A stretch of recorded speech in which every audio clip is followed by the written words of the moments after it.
Hi everyone, this is your Surajmukhi welcoming all of you and wishing you and your families a very happy new year. तो नए साल की मुबारक हो मेरे हर एक बच्चे को, हर एक बच्चा जो ये वीडियो देख रहा है। इस साल को हमने बहुत अच्छे से स्टार्ट किया और भी अच्छे से यूटिलाइज करेंगे। आई होप आपने न्यू ईयर अच्छे से सेलिब्रेट किया हो। और अच्छा न्यू ईयर क्या होता है, जो अपनों के साथ हो बस वही अच्छा हो जाता है। तो आई होप आपने अच्छा खाना खाया, अपने लोगों के साथ न्यू ईयर सेलिब्रेट किया, बिकॉज वो थोड़ा सा सेलिब्रेशन का टाइम अब हो गया है। अब हमें वापस आना है और जम के पढ़ाई करनी है। इसीलिए मैं आ गई हूँ बायोलॉजिकल क्लासिफिकेशन के सेकेंड लेक्चर के साथ, जिसमें I am going to talk about the fungi. एक रूम के अंदर हमेशा there is a guy who makes things very much funny. हम उस फन गाय की बात कर रहे हैं ना? हाँ जी बेटा, हम बात कर रहे हैं अपने फंगस किंगडम की, जिसका बहुत ही इंपॉर्टेंट और फेमस एग्जाम्पल है हमारा mushroom, which is one of my favourite things to ईट।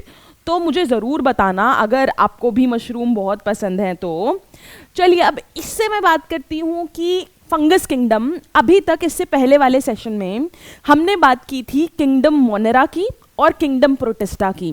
बोले तो प्रोकैरियोट्स वाला किंगडम और यूनिसेलुलर यूकैरियोट वाला किंगडम हो गया है। आई होप आपने वो वीडियो देख ली है। अगर आपने वो वीडियो नहीं देखी तो प्लीज़ देखना, ये बायोलॉजिकल क्लासिफिकेशन का लेक्चर 2 है और इसके अंदर हम इस चैप्टर को कर देंगे एकदम खलास, एकदम ख़त्म। इस सेशन में बात करेंगे फंगस की और वायरसेस की। किसकी? फंगस की और वायरसेस की। तो शुरू करते हैं किंगडम फंजाई से। बच्चे पार्टी पहले बात करेंगे फंजाई की, फिर बात करेंगे वायरस, वायरॉइड एटसेट्रा उसके भाई बंधुओं की। पर पहले आपको इतना पता होना चाहिए कि जब मैंने फंगस की बात की तो ये एक ऐसा किंगडम है जो कि प्लांट्स और एनिमल्स दोनों से सिमिलर है, बट थोड़ा सा ज़्यादा क्लोज है एनिमल किंगडम के। क्यों? क्योंकि फंगस भी प्लांट्स की तरह सेल वॉल तो रखते हैं, बट एनिमल्स की तरह खाना नहीं बना सकते हैं। एनिमल्स की तरह एकदम ये खाना नहीं बना सकते हैं और प्लांट्स की तरह सेल वॉल ज़रूर है, भले ही किसी और चीज़ से बनी हो। तो इसीलिए मैंने बोला कि ये किंगडम कहीं प्लांट और एनिमल के बीच का है, and it was the last kingdom to be introduced during Whittaker's 5 kingdom classification. ये तो आपको पता है। तो बिना किसी डीले के मैं स्टार्ट करती हूँ मेरा किंगडम फंजाई। फिर से बिल्कुल न्यू ईयर की तरह एक नई शुरुआत कर रहे हैं, एक प्लेन पेज से बेटा, है ना? आई होप आपके पास आपकी नोटबुक और पेन्स हैं। आपने नोटबुक ऑलरेडी एक मेंटेन कर ली है बॉटनी की, जिसमें हम लिविंग वर्ल्ड कर चुके हैं, बायोलॉजिकल क्लासिफिकेशन आधा कर चुके हैं। जिसने नहीं किया वो करना बेटा ज़रूरी है। और अब मैं क्या स्टार्ट कर रही हूँ? Kingdom fungus. तो अगर मैं फंगस के फीचर्स की बात करूँ तो पहले तो ये अपना खाना खुद नहीं बना सकते, जिसको मैंने क्या बोला? हेट्रोट्रॉफिक। बोले तो अपना खाना खुद नहीं बना सकते। उसके अंदर भी दे आर सैप्रोट्रॉफ, या फिर मैं एक और वर्ड यूज करूं तो डीकम्पोजर। सैप्रोट्रॉफ और डीकम्पोजर। बेटा सैप्रोट्रॉफ्स क्या होते हैं? ऐसे ऑर्गेनिजम्स जो डेड और डिकेइंग मैटर पर फीड करें, उनको मैं सैप्रोट्रॉफ बुलाती हूँ। ठीक है, तो मैं लिख देती हूँ सैप्रोट्रॉफ्स क्या होते हैं। They feed on dead and decaying matter.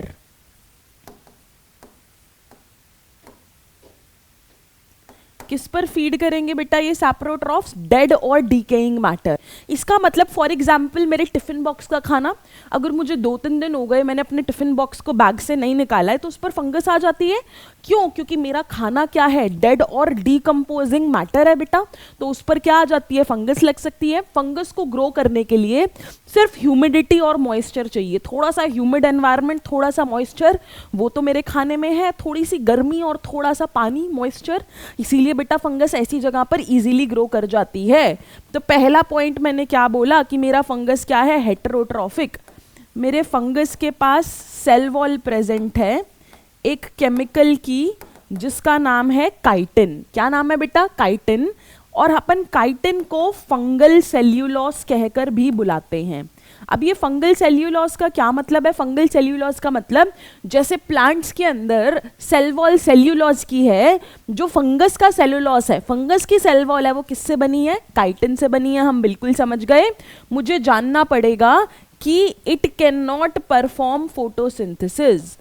ये क्या नहीं परफॉर्म कर सकती बेटा fungus? It can not perform photosynthesis. Animals की तरह मेरी फंगस भी फोटोसिंथेसिस नहीं करेगी।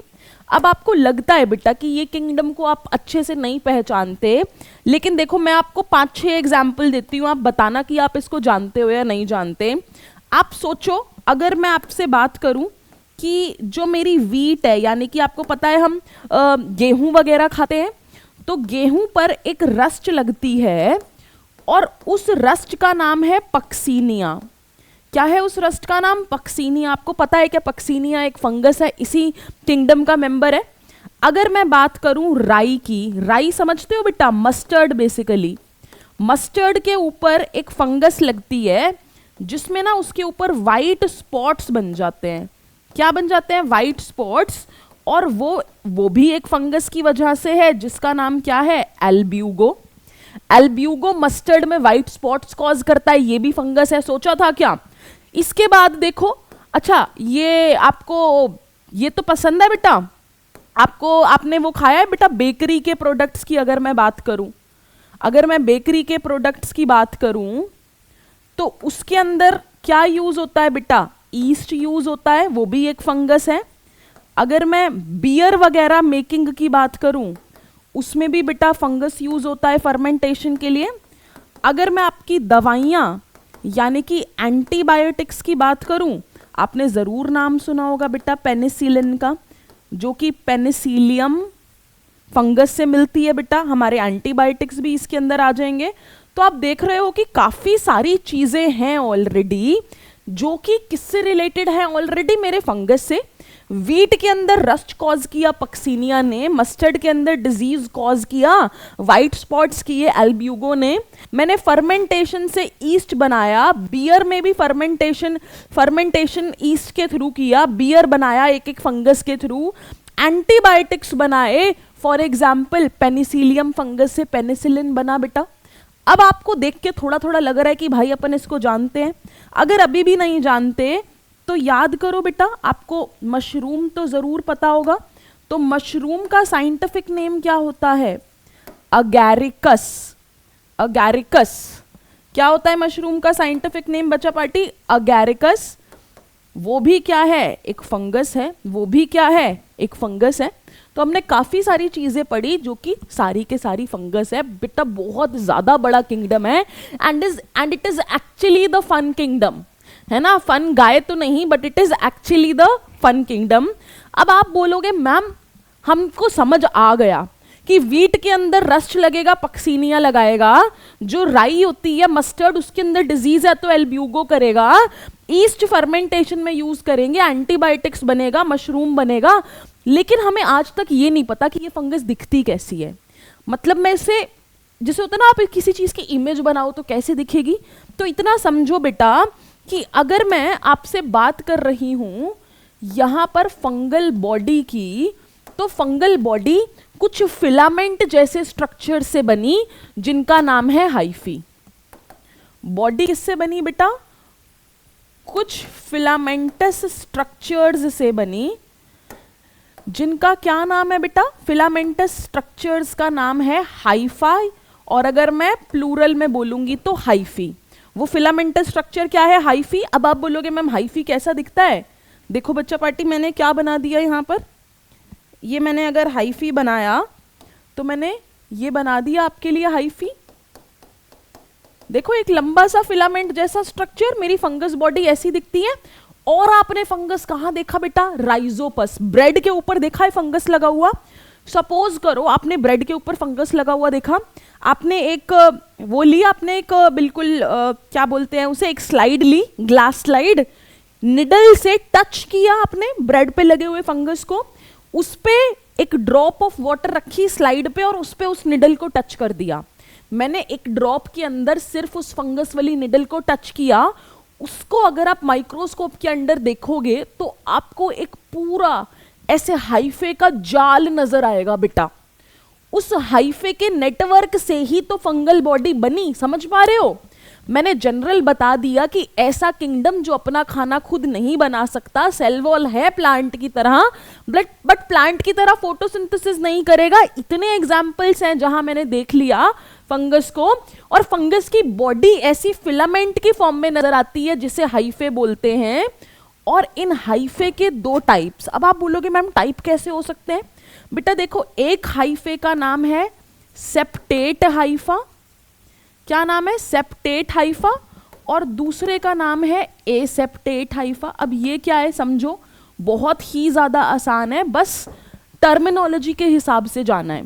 अब सेप्टा क्या होता है ये देखो जरा, मेरी बात सुनो। अगर मैंने ये आपके लिए एक हाइफा बनाया, उसके अंदर मैंने हर न्यूक्लियस को एक क्रॉस वॉल से अलग कर दिया, हर न्यूक्लियस को एक क्रॉस वॉल से अलग कर दिया। ये जो क्रॉस वॉल है बेटा, ये जो क्रॉस वॉल मैंने बनाई, इसको अपन इधर साइंस में बोलते हैं सेप्टा। क्या बोलते हैं? सेप्टा।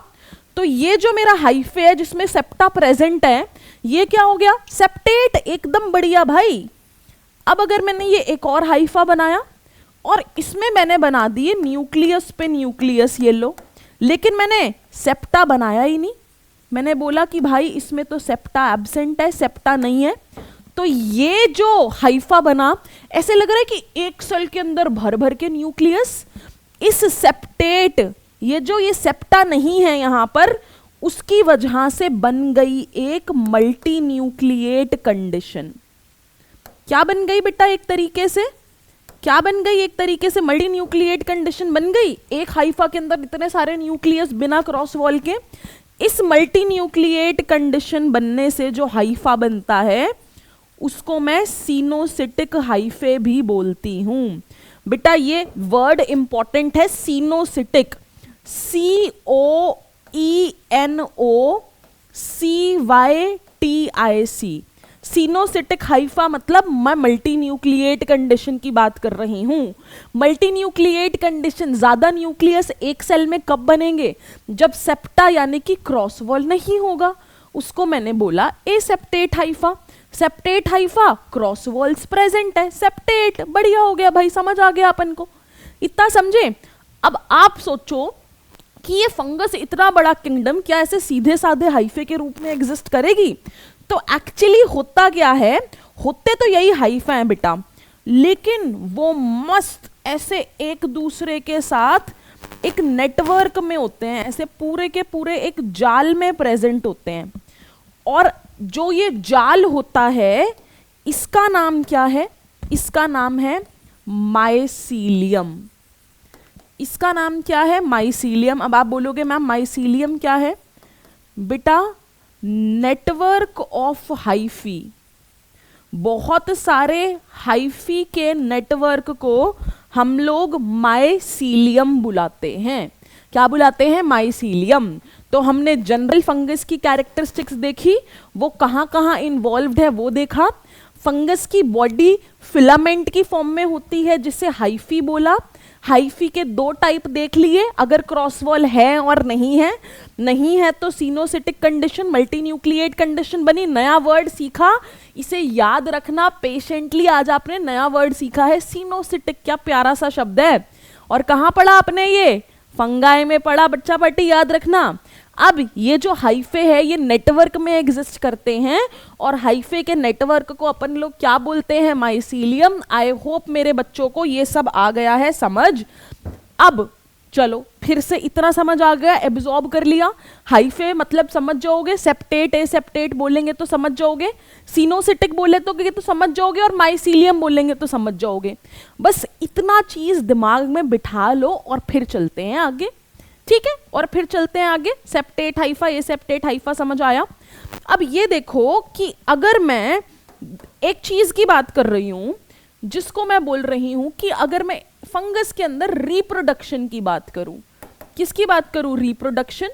तो रिप्रोडक्शन हो जाएगा भैया तीन प्रकार का। पहला है वेजिटेटिव। पहला कैसा रिप्रोडक्शन है बेटा? पहले का नाम है वेजिटेटिव दूसरा है एसेक्सुअल रिप्रोडक्शन, और तीसरा कौन सा है? तीसरा है मेरा सेक्सुअल रिप्रोडक्शन। ठीक है बच्चा पार्टी, जो वेजिटेटिव रिप्रोडक्शन होगा वो हो सकता है फ्रैगमेंटेशन से, बडिंग से, एटसेट्रा एटसेट्रा। मैंने ये क्या लिखा समझ रहे हैं आप लोग? बच्चा पार्टी फ्रैगमेंटेशन मतलब सपोज करो कि मेरे पास एक हाइफे है, वो हाइफे कहीं से टूट गया और दोनों के दोनों हाइफे ने क्या बना दिया बेटा? दोनों के दोनों हाइफे ने क्या बना दिया? दोनों के दोनों हाइफे ने एक नई फंगस बना दी, तो फ्रैगमेंटेशन हो गया। ईस्ट के अंदर आपको पता है बडिंग होती है, तो फ्रैगमेंटेशन और बडिंग किसका एग्जाम्पल है? वेजिटेटिव रिप्रोडक्शन के। सॉरी बच्चा पार्टी, किसके एग्जाम्पल है? वेजिटेटिव रिप्रोडक्शन के। अगर मैं एसेक्सुअल रिप्रोडक्शन की बात करूं तो ये कुछ स्पेशल टाइप के स्पोर्स से होता है। जैसे एक स्पोर का नाम है स्पोरेंजियोस्पोर। क्या नाम है? बोलो मेरे साथ, स्पोरेंजियोस्पोर। दूसरे स्पोर का नाम है कोनीडिया। तीसरे स्पोर का नाम है जूस्पोर। अब आपको याद रखना है कि ये जो मैंने 3 स्पोर के नाम लिखे, ये कैसे स्पोर्स हैं बेटा? ये कैसे स्पोर्स हैं? ये एसेक्सुअल स्पोर्स हैं। क्या है स्पोर्स के नाम? स्पोरेंजियोस्पोर, कोनीडिया और जूस्पोर। अब सेक्सुअल रिप्रोडक्शन की बात करें बेटा, तो इसमें 3 टाइप हैं।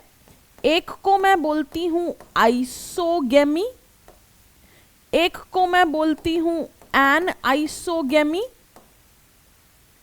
और एक को मैं बोलती हूं ऊगेमी। अब आप पूछोगे मैम ये क्या है, तो मैं यहां पर लगा देती हूं एक स्टार, क्योंकि हम अपने अगले लेक्चर में यानी कि प्लांट किंगडम के पहले लेक्चर में इसको डिटेल में उठाएंगे, सेक्सुअल रिप्रोडक्शन को डिटेल में उठाएंगे। तब मैं आपको आइसो, एनाइसो, ऊगेमी वगैरह के बारे में थोड़ा समझा दूंगी।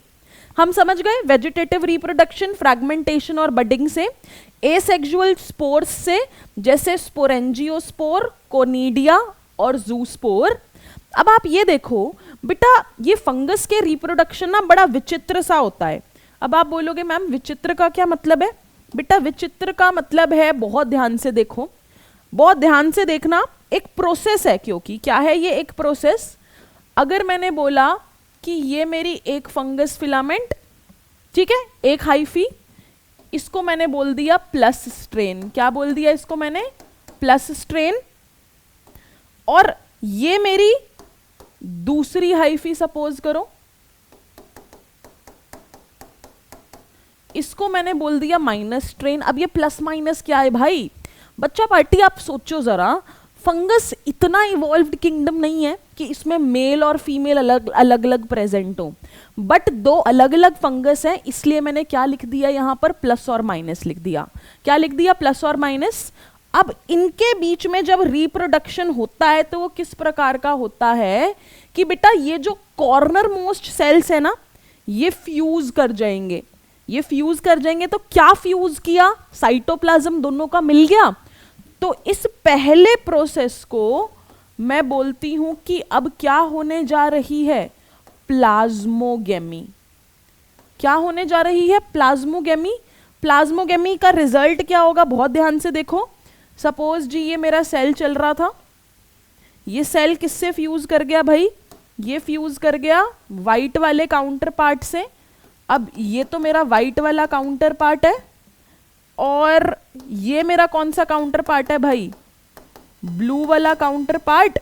और इस सेल के अंदर जो फ्यूज हुआ, व्हाइट और ब्लू दोनों न्यूक्लियस नजर आ रहे हैं सबको बेटा। तो आप देख रहे हो प्लाज्मोगेमी हुई। प्लाज्मोगेमी क्या है? मैं लिख देती हूं, फ्यूजन ऑफ साइटोप्लाज्म। जो मेरे 2 हाइफे थे, एक तरीके से उनके साइटोप्लाज्म या प्रोटोप्लाज्म ने फ्यूज कर लिया। अब ये जो कंडीशन बनी जिसमें एक सेल के अंदर 2 न्यूक्लियस है, इसको अपन बोलते हैं डाइकैरियन। क्या बोलते हैं? डाइकैरियन। एक एन न्यूक्लियस और उसके साथ एक और एन न्यूक्लियस एक ही सेल के अंदर। इसको हम बोलते हैं डाइकैरियन। किसकी वजह से हुआ डाइकैरियन? प्लाज्मोगेमी की वजह से। अब आगे क्या होगा बेटा, ये जो दो अलग अलग न्यूक्लियस है ये फ्यूज कर जाएंगे। फ्यूज कर जाएंगे तो मैं इसको कैसे बना दूं बेटा, अगर मैं आपके लिए सिर्फ बीच वाला सेल बनाऊं तो अब ये मेरे दोनों के दोनों न्यूक्लियस क्या कर गए बेटा, एक दूसरे से, दोनों के दोनों न्यूक्लियस एक दूसरे से फ्यूज कर गए। और ये कैसा न्यूक्लियस होगा बेटा, अब 2n होगा। क्यों? n और n फ्यूज कर गए तो 2n बन जाएगा, ऐड हो जाएगा। अब ये जो स्टेप था इसका नाम क्या है, ये है मेरा स्टेप नंबर 2 और इस स्टेप का नाम है कैरियोगेमी। क्या नाम है इसका? कैरियोगेमी। बेटा कैरियो बोले तो न्यूक्लियस, गैमी बोले तो फ्यूजन। भाई न्यूक्लियस के फ्यूजन से ये 2n स्ट्रक्चर बना। अब आप सोचो बेटा, मेरा ये वाला हाइफे है ये भी n, ये वाला हाइफे भी n। पहले इनके साइटोप्लाज्म मिले जिसको मैंने प्लाज्मोगेमी बोला, ऐसी डाइकैरियन कंडीशन बनी। डाइकैरियन में न्यूक्लियस फ्यूज हुए कैरियोगेमी से और मेरे पास ये 2n स्टेट बनी। अब अगर मेरे को एक साइक्लिक चीज रखनी है कि ये चीज बार बार होती रहे तो मेरे को 2n से किस पर आना पड़ेगा, n, क्योंकि इसकी मेन प्लांट बॉडी तो n है। आप देख रहे हो मेरे फंगस का जो हाइफे है मेन प्लांट बॉडी क्या है बेटा, n है। इसका मतलब अब मेरे को एक तरह की डिवीजन करनी है जिसका नाम है मियोसिस, जिससे कि मैं क्या कर लूंगी, 2n से n स्टेज को वापस रिकवर कर लूंगी। मैंने क्या बोला, पहले मैंने बनाया प्लाज्मोगेमी, साइटोप्लाज्म का फ्यूजन, जिससे एक सेल में 2 न्यूक्लियस आए। इस स्टेज को बोला डाइकैरियन स्टेज। क्या बोला? Dikaryon stage. उसने फ्यूज कर दिया, एक न्यूक्लियस बन गया डिप्लॉयड, उसकी हुई मियोसिस। तो एक तरीके से जो मेरा सेक्सुअल रिप्रोडक्शन यहां पर होता है, इसके अंदर मेरे यही 3 स्टेप्स आते हैं। पहले स्टेप का नाम बच्चा पार्टी मेरे साथ रिपीट करिए, प्लाज्मोगेमी। दूसरे स्टेप का नाम क्या रहेगा, कैरियोगेमी। और तीसरे स्टेप का क्या नाम रहेगा बच्चा पार्टी, मियोसिस। तो एक तरीके से ये सेक्सुअल रिप्रोडक्शन है जो मेरे फंगस में होता है। इतना समझे बच्चा पार्टी? बहुत आराम आराम से चल रही हूँ, बिकॉज मैंने देखा है बहुत सारे बच्चे हैं जिनको फंगस समझ ही नहीं आता है। तो आई एम गोइंग वेरी स्लो। आपको कुछ भी समझ ना आए तो प्लीज कमेंट बॉक्स में मेंशन करना। अब देखो, हमने फंगस के जनरल कैरेक्टरिस्टिक्स पढ़ लिए, अब बारी है उसे बांटने की, फंगाई को क्लासिफाई करने की। तो हम उसे क्लासिफाई करते हैं। अब क्लासिफाई कैसे करते हैं ये भी देखो। अब मैंने ये बोला कि फंगस, मैं इधर लिख देती हूं नीचे बच्चा पार्टी, इसके बाद fungi can be classified on the basis of, कौन कौन से बेसिस पर, मतलब मैं क्या क्या चीजें हैं जिनके बेसिस पर उसे एक्चुअली सेपरेट करूंगी। तो एक तो होता है बेटा, ये जरूरी है basis, morphology of mycelium. Mycelium पता है ना बेटा, हाइफे के नेटवर्क को बोलते हैं कि उसकी शक्ल सूरत कैसी है, ठीक है। मोड ऑफ स्पोर फॉर्मेशन, कि जो स्पोर्स हैं वो कैसे बने।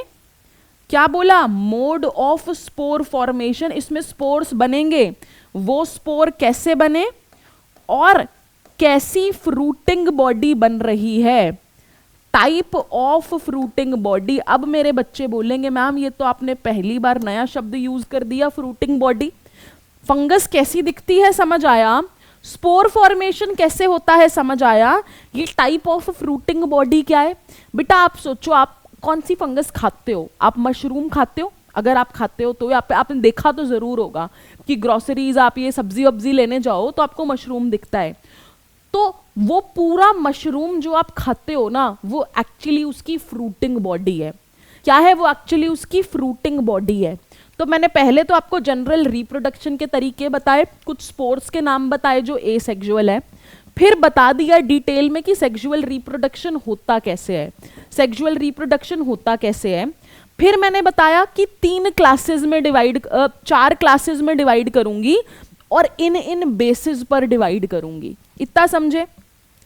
अब यहां पर एक और चीज समझो कि अगर मैं आपको इसकी 4 क्लासेस के नाम बताऊं तो ये पहली क्लास का नाम लिखा हुआ है। किसका नाम लिखा हुआ है? पहली क्लास का। इतनी चीज समझो कि मेरे 4 क्लासेस के नाम हैं क्या? 1, 2, 3 और 4 मैंने लिख दिया। इसका मतलब मैम क्या हम अगली 4 स्लाइड में किंगडम फंगस खत्म कर देंगे? बिल्कुल सही बेटा, सिर्फ 4 स्लाइड्स और किंगडम फंगस खत्म। बहुत धीरे धीरे एब्जॉर्ब करके पेशेंस से नया साल स्टार्ट किया, बढ़िया से ही करना है बेटा। पहली क्लास का नाम है फाइकोमाइसिटीज। क्या नाम है? फाइकोमाइसिटीज। दूसरी क्लास का नाम है एस्कोमाइसिटीज। तीसरी का नाम है बेसिडियो, स्कूल में सुना तो जरूर होगा, बेसिडियोमाइसिटीज। आखिरी का नाम है ड्यूटेरोमाइसिटीज। क्या नाम है? ड्यूटेरोमाइसिटीज। अब मेरे पीछे पीछे सारे नाम एक बार फिर से बोलो। पहला फाइकोमाइसिटीज, 4 स्लाइड्स में फंगस खत्म होने वाला है। एस्कोमाइसिटीज, बेसिडियोमाइसिटीज और ड्यूटेरोमाइसिटीज। अब अगर नाम याद हो गए तो मैं आ गई इस पेज पर। मैम रिप्रोडक्शन तो आप करा चुके हो, ये भी बता दिया। अब यहां पर एक क्वेश्चन है जो बच्चे मिस कर देते हैं। आपकी एनसीईआरटी में ने ना बड़ा छुपके सा लिखा है एक चीज। एनसीईआरटी ने छुपके क्या लिखा है? एनसीईआरटी ने बोला कि भाई ये जो आप डाइकैरियन कर रहे हो ना, ये आपको बहुत बढ़िया तरीके से एस्कोमाइसिटी और बेसिडियोमाइसिटीज में देखने को मिलता है। कहां पे देखने को मिलता है बेटा? एस्कोमाइसिटीज और बेसिडियोमाइसिटीज में। अब आप बोलोगे कि मैम ये तो सब में ही होता होगा, तो इन्हीं दोनों के नाम क्यों लिए? ठीक है, मैं बताती हूँ, बड़ा अच्छा सा लॉजिक है इसके पीछे। बेटा आप सोचो कि ये वाला स्टेप हो रहा है, इमेजिन करो कि ये आपके सामने हो रहा है, तो दो हाइफे फ्यूज करे, एकदम से आपको क्या दिखा? एक सेल के अंदर 2 न्यूक्लियाई, और झपाक से पलक झपकते ही ये फ्यूज कर गए। तो किसी किसी फंगस के अंदर आपको इसके बाद सीधा ये नजर आता है, क्योंकि ये वाली चीज, ये डाइकैरियन, ये कुछ ही फ्रैक्शन ऑफ सेकेंड्स के लिए आया कि आप उसे ऑब्जर्व ही नहीं कर पाते स्लाइड पे, आप उसे देख ही नहीं पाते हो। लेकिन एस्को और बेसिडियोमाइसिटीज के केस में आपको ये डाइकैरियन फिर थोड़ा सा नजर आएगा, आपको फिर थोड़ा सा नजर आ जाएगा, वरना अदरवाइज बाकी फंगस में ये जुड़े एकदम से 2n स्टेज आ गया। समझ रहे हो? इसीलिए लिखा कि ये जो डाइकैरियन स्टेज है वो एस्को और बेसिडियो 2nd और 3rd क्लास में ज्यादा देखने को मिलता है। आई होप मेरे बच्चों को सब समझ आया। हमने यहीं से ही शुरू किया था, जनरल कैरेक्टरिस्टिक, फिर कुछ फंगस से मुलाकात की हमने, फंगाई से। उसके बाद हमने देखा कि इसकी शक्ल सूरत कैसी है हमारे फंगाई की, हम समझ गए भाई कि ये तो माइसीलियम है। फिर रिप्रोडक्शन देख ली कि अपने आप को ये स्प्रेड कैसे करता है, और अब हम देखेंगे उसके 4 टाइप्स, जिसके साथ हो जाएगा किंगडम फंगस खत्म। बेटा आप सोचोगे कि मैम क्यों बार बार पीछे जा रही है, फिर से क्यों बता रही है? बेटा क्योंकि जब भी आप कोई टॉपिक कर रहे हो ना, तो एक्चुअली आपको एंड में उसका बर्ड्स आई व्यू चाहिए। मतलब आपको पता होना चाहिए कि हमने क्या क्या पढ़ा। ऐसे जब भी आपके एग्जाम में कोई क्वेश्चन आएगा, आपको आसानी से क्लिक कर जाएगा कि अच्छा ये तो मैंने यहाँ लिखा था, अच्छा इसके बाद ये टॉपिक मैम ने बताया था कि भाई पहले तो फंगस की डेफिनेशन बता दी थी, और फिर कुछ एग्जाम्पल्स बता दिए थे, फिर फंगाई की सूरत बता दी थी कैसे दिखता है, फिर उसकी रिप्रोडक्शन के बारे में बात की थी। और ऐसे जब आप सब्जेक्टिव पेपर भी लिख रहे हो तो भी आपके लिए बहुत आसान हो जाएगा। तो चलो जल्दी से 5-5 मिनट लगाकर हम लोग फंगल क्लासेस को कर देते हैं खत्म। बच्चा पार्टी खुश रहना, हंसते रहना। मेरे को मेरे बच्चे बिल्कुल दुखी नहीं चाहिए। पढ़ाई अच्छी कब होगी और ज़्यादा? जब आप खुश होगे। तो रेजोल्यूशन लेते हो क्या तुम?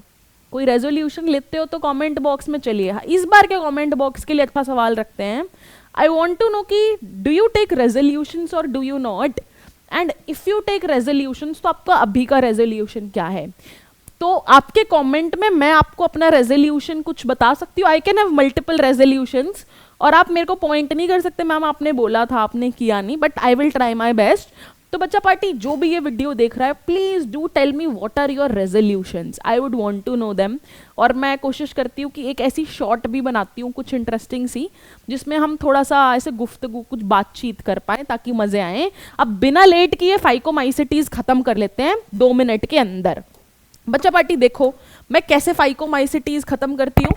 पहले तो ना मेरे को वर्ड्स को तोड़ना बहुत ज्यादा पसंद है। आप हर क्लास में, हो ही नहीं सकता क्लास निकल जाए वर्ड्स तोड़े बिना।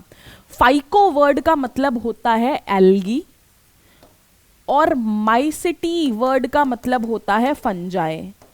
अब एल्गे और फंगस साथ साथ कैसे हैं बेटा? इस फंगस को अपन लोग क्या बोलते हैं, बहुत ध्यान से देखो। फाइकोमाइसिटीज को प्यार से मैंने बोल दिया एल्गल फंजाई। क्या बोल दिया प्यार से? एल्गल फंजाई, तभी इसका नाम फाइकोमाइसिटीज है। क्या नाम है इसका? फाइकोमाइसिटीज। अब हर एक फंगस के अंदर मैं ना 4 चीजें लिखने वाली हूं। लगभग कितनी चीजें लिखने वाली हूं बेटा मैं? 4 चीजें। फॉर एग्जाम्पल पहली चीज मैंने लिखी हैबिटेट के बारे में जानेंगे भाई, हैबिटेट कहां पर रहता है, कैसा है। दूसरी चीज मैं क्या जानूंगी भाई, उसकी माइसीलियम कैसी दिखती है। वो तो एक मेरा एक तरीका था, बेसिस भी था अलग करने का कि माइसीलियम कैसी दिखती है। तीसरी मैं बात करूंगी उसकी रिप्रोडक्शन की, और चौथा मैं बात करूंगी कुछ ना कुछ एग्जाम्पल की। किस चीज की बात करूंगी? एग्जाम्पल की। तो देखो मैं बिल्कुल ऐसे करा रही हूं कि अगर आपको स्कूल के एग्जाम के लिए करना है तो सीधा आपके पास नोट्स तैयार है, बट अपने हाथ से बनाना, ठीक है, वही पर्सनलाइज्ड और अच्छे नोट्स होते हैं। अब इसका हैबिटेट क्या है बेटा? ये ना मॉइस्ट डिकेइंग वुड में रहता है। मतलब सपोज करो कि कोई जंगल है, उस पे कोई लकड़ी का टुकड़ा है, गल रहा है, उस पे ग्रो कर जाएगा। और ये एक ऐसा प्राणी है जो कि एक्चुअली क्या करता है, ऑब्लिगेट पैरासाइट है। मतलब कि ये वाली फंगस ऐसी है जो होस्ट ढूंढती है। अगर कोई फंगस बार बार होस्ट ढूंढती है तो वो खुद क्या हो गई? पैरासाइट, क्योंकि होस्ट से खाना वाना लेगी। और अगर ये होस्ट से खाना वाना ले रही है तो ऑब्वियसली क्या कॉज करेगी? डिजीज कॉज करेगी। क्या कॉज करेगी? डिजीज। तो अब देखो जब मैंने हैबिटेट बोला, मैंने बोला बहुत जरूरी चीज है, जहां पर स्टार लगा दूं, ऑब्लिगेट पैरासाइट ऑन प्लांट्स। इसका मतलब ये प्लांट में क्या कॉज करेगी? डिजीज। अब आप बोलोगे ऑब्लिगेट क्या होता है बेटा? ऑब्लिगेट का एक तरीके से मतलब होता है कंपल्सरी। अब कंपल्सरी का क्या मतलब है? जबरदस्ती है बेटा। मतलब ऑब्लिगेट मतलब ये ऐसा कंपल्सरी रिलेशनशिप है कि ये फंगस उस होस्ट के बिना जिंदा नहीं रह सकती। ऐसे रिलेशनशिप को बोलते हैं ऑब्लिगेट रिलेशनशिप। तो phycomycetes are obligate parasite on plant, plant में डिजीज कॉज करेंगे। मस्टर्ड के अंदर व्हाइट स्पॉट्स याद आ रहे हैं क्या बेटा?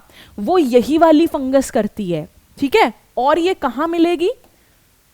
Found on moist decaying would. Decaying would पर भी मिल जाएगी बेटा। और इनको मॉइस्चर तो चाहिए ही, समझ गए हम, ठीक है, कोई दिक्कत नहीं है। अब अगला विचित्र पॉइंट ये है, बस खत्म वो वाला पॉइंट। माइसीलियम इनकी एसेप्टेट है। एसेप्टेट बोले तो क्या बोल दूं? क्रॉस वॉल प्रेजेंट के एब्सेंट? क्रॉस वॉल एब्सेंट है बेटा, एसेप्टेट है तो। और एसेप्टेट के लिए, मल्टी न्यूक्लिएट कंडीशन के लिए मेरा सुंदर सा वर्ड क्या है? जल्दी बताओ। मेरा सुंदर सा वर्ड है सीनोसिटिक। मजे आ गए भाई आज तो। क्या है? सीनोसिटिक। और पता है चारों के चारों आपकी फंगस क्लासेस में से इकलौती फंगस है जो कि सीनोसिटिक एसेप्टेट हाइफे दिखाती है या माइसीलियम दिखाती है, इकलौती। बाकी सब में क्रॉस वॉल प्रेजेंट है। बाकी सब में क्या प्रेजेंट है? Cross wall. किसी को भी समझना है तो उसमें इंटरेस्ट तो लेना रहेगा बेटा। तो नहीं आता तो भागते नहीं है, समझते हैं प्यार से। हैबिटेट समझ आया, प्लांट में बहुत डिजीजेस कॉज करने वाली है, मॉइस्ट डिकेइंग वुड पर रहती है, एसेप्टेट माइसीलियम है, aseptate cross wall absent, aseptate mycelium है। समझ गए जी? आगे बताइए। इसके बाद आ गया जी मेरा रिप्रोडक्शन का पॉइंट बेटा। तो इसके अंदर जो एसेक्सुअल रिप्रोडक्शन है, कैसी रिप्रोडक्शन? एसेक्सुअल। वो ना 2 तरीके के स्पोर्स से हुई। कितने तरीके के? 2 तरीके के स्पोर्स। पहले स्पोर का नाम है एपलानोस्पोर क्या नाम है पहले स्पोर का? ए प्लानोस्पोर।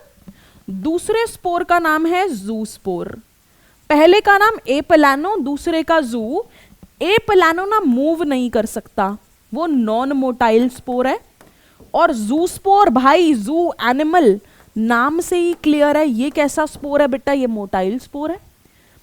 एसेक्सुअल स्पोर दो हैं, ए प्लानो नो मूवमेंट, जू स्पोर मूवमेंट।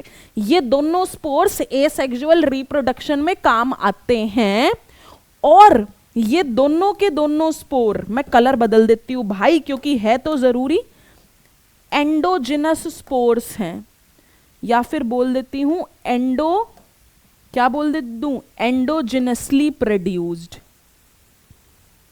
बच्चा पार्टी, एंडो का मतलब क्या होता है? किसी स्ट्रक्चर के अंदर प्रोड्यूस होना, समझ रहे हो? किसी स्ट्रक्चर, एक थैले जैसा स्ट्रक्चर हो सकता है, उसके अंदर स्पोर्स प्रोड्यूस हो, तो उसे क्या बुलाती हूं? Endogenously produced. दोनों ही। इतना समझ गए क्या मेरे सारे के सारे बच्चे?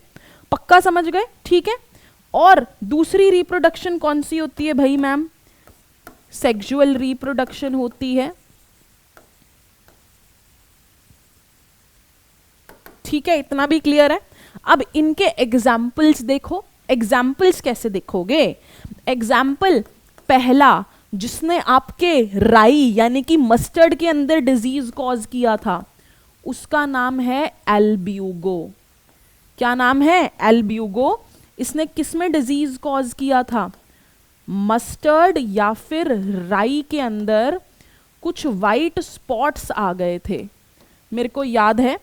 अगला बच्चा पार्टी, दूसरा एग्जाम्पल है इसका राइजोपस। क्या एग्जाम्पल है दूसरा? राइजोपस। बेटा राइजोपस को मैं क्या बुलाती हूं? इसको मैं बुलाती हूं ब्रेड मोल्ड। इसको मैं क्या बुलाती हूं? राइजोपस को ब्रेड मोल्ड। इतना समझे क्या? ब्रेड मोल्ड मतलब बेटा जो ब्रेड के ऊपर फंगस लगती है, ये वही राइजोपस है, और कुछ अलग इसके अंदर नहीं है, एकदम अलग नहीं है और कुछ। समझ गए ना इतना? और इसका एक और बढ़िया सा एग्जाम्पल है जिसका नाम है म्यूकर। क्या है बेटा जिसका नाम? जिसका नाम है म्यूकर, MUCOR। बहुत धीरे धीरे इसलिए करा रही हूं कि आपके लिए नए नाम है।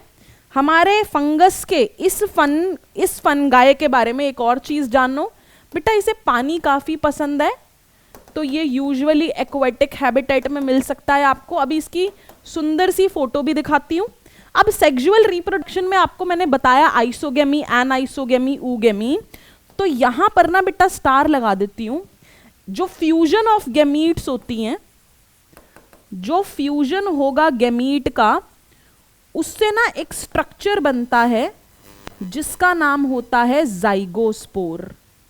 जिसका क्या नाम होता है बेटा? जाइगोस्पोर। तो वो भी आपको यहीं पर मिलेगा। तो अब देखो मैंने मोस्टली चीजें व्हाइट से लिखी हैं। जहां स्टार लगाया कि ये ऑब्लिगेट पैरासाइट है, जरूरी एक्वेटिक है, अच्छा पॉइंट है बेटा। ये एप्लानोस्पोर्स और जूस्पोर्स दोनों एंडोजिनसली प्रोड्यूस्ड होते हैं, अच्छा पॉइंट है। जाइगोस्पोर सुन लिया आपने, जाइगो वर्ड समझ जाना, फाइकोमाइसिटीज की बात कर रहे हैं।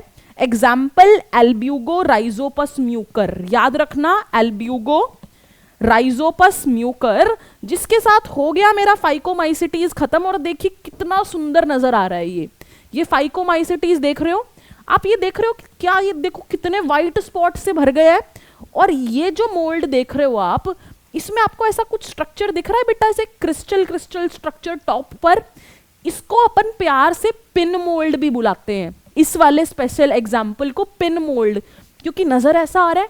और फंगस एक हाइफे तो मिलेगा नहीं बेटा, पूरी माइसीलियम ही स्प्रेड करती है। देखो ये फंगल डिजीज हुआ है मेरे प्लांट को। बोला कि जो फाइकोमाइसिटीज है वो प्लांट में क्या कॉज करती हैं बच्चा पार्टी? डिजीज कॉज करती हैं। क्या कॉज करती हैं प्लांट में? डिजीज कॉज करती हैं। आई होप आप इतना तो अब ढंग से समझ गए हो। अब देख लिया फाइकोमाइसिटीज, पहचान लिया, ठीक है, कैसे डिजीज कॉज करती हैं, दिख रहा है आपको डिजीज। इसके साथ हम आ गए हैं एस्कोमाइसिटीज पर, which is my second class, which is what everyone, ascomycetes is the second class that we are going to do. अब इसको समझो अच्छे से। चलिए बच्चा पार्टी, अब हम किस वाली फंगस पर थे? हम आ गए थे एस्कोमाइसिटीज पे। इसको करते हैं जल्दी से। अब एक तो हो गई है तो भाई बाकी होने में टाइम तो नहीं लगेगा। अब ये देखो, इसमें अगर मैंने एस्को की बात की, एस्को वर्ड आया एस्कस से, और एस्कस का मतलब है सैक यानी कि थैला। तो एस्कोमाइसिटीज को हम प्यार से क्या बुलाते हैं? हम प्यार से इसे बुलाते हैं सैक फंजाई। क्या बुलाते हैं इसे प्यार से? हम सैक फंजाई बुलाते हैं, एस्कोमाइसिटीज यानी कि सैक फंजाई। ठीक है बच्चा पार्टी, सैक फंजाई है, जो इसमें स्पोर्स बनेंगे उसका नाम क्या रहेगा? एस्कोस्पोर्स। और ये मेरे सेक्सुअल स्पोर्स हैं बेटा, सेक्सुअल स्पोर्स हैं एस्कोस्पोर्स। और यहां पर एक फ्रूटिंग बॉडी बनती है जिसको मैं क्या बोलती हूं? एस्कोकार्प। एस्कोकार्प क्या रहेगी? मेरी फ्रूटिंग बॉडी रहेगी। एस्कोस्पोर्स मेरे सेक्सुअल स्पोर्स रहेंगे। एस्कस मेरा सैक रहेगा, एस्कस मेरा सैक रहेगा। अब हमेशा की तरह 4 चीजें लिखनी है भाई। पहली चीज अकरेंस की ये मिलेगी कहां, दूसरी चीज रिप्रोडक्शन कैसे होती है एज यूजुअल, और तीसरी चीज क्या थी बेटा? किस चीज की बात कर रहे थे? माइसीलियम कैसी है, और आखिरी में क्या आते हैं मेरे इसके एग्जाम्पल्स। तो 5-5 मिनट में खत्म करते हैं हम अपने किंगडम फंगस को। बच्चा बेटी आपने एक कार्टून देखा है, एक आता था एसपीडी पावर फोर्स, एसपीडी करके, बहुत सही होता था, मैंने देखा है। तो मैंने उससे कुछ शब्द चुरा लिए, विच इज एसपीडी। सो ये हमारी एस्कोमाइसिटीज सैप्रोट्रॉफ भी हो सकते हैं। मैंने आपको बताया सैप्रोट्रॉफ क्या है, जो डेड और डिकेइंग मैटर पर फीड करे। होस्ट की मदद ले लें तो पैरासिटिक भी हो सकते हैं। और क्या हो सकते हैं? तीसरी चीज डीकंपोजर हो सकते हैं। और आखिरी चीज जो आपको सिर्फ इसी फंगस में मिलेगी, जिसे मैं बोलती हूं कॉप्रोफिलस। कॉप्रोफिलस ऐसी फंगस होती है बेटा जो कि डंग पर ग्रो कर सकती है। डंग समझते हो बेटा? गोबर पर ग्रो कर सकती है इवन ये। ऐसी फंगस को बोलते हैं कॉप्रोफिलस। तो कैसे याद करूं भाई? एसपीडी और कॉप्रोफिलस। एस्कोमाइसिटीज की बात हो रही है, अकरेंस का पॉइंट हो गया मैम, वाह, 4 पॉइंट्स और एक फंगस की क्लास खत्म।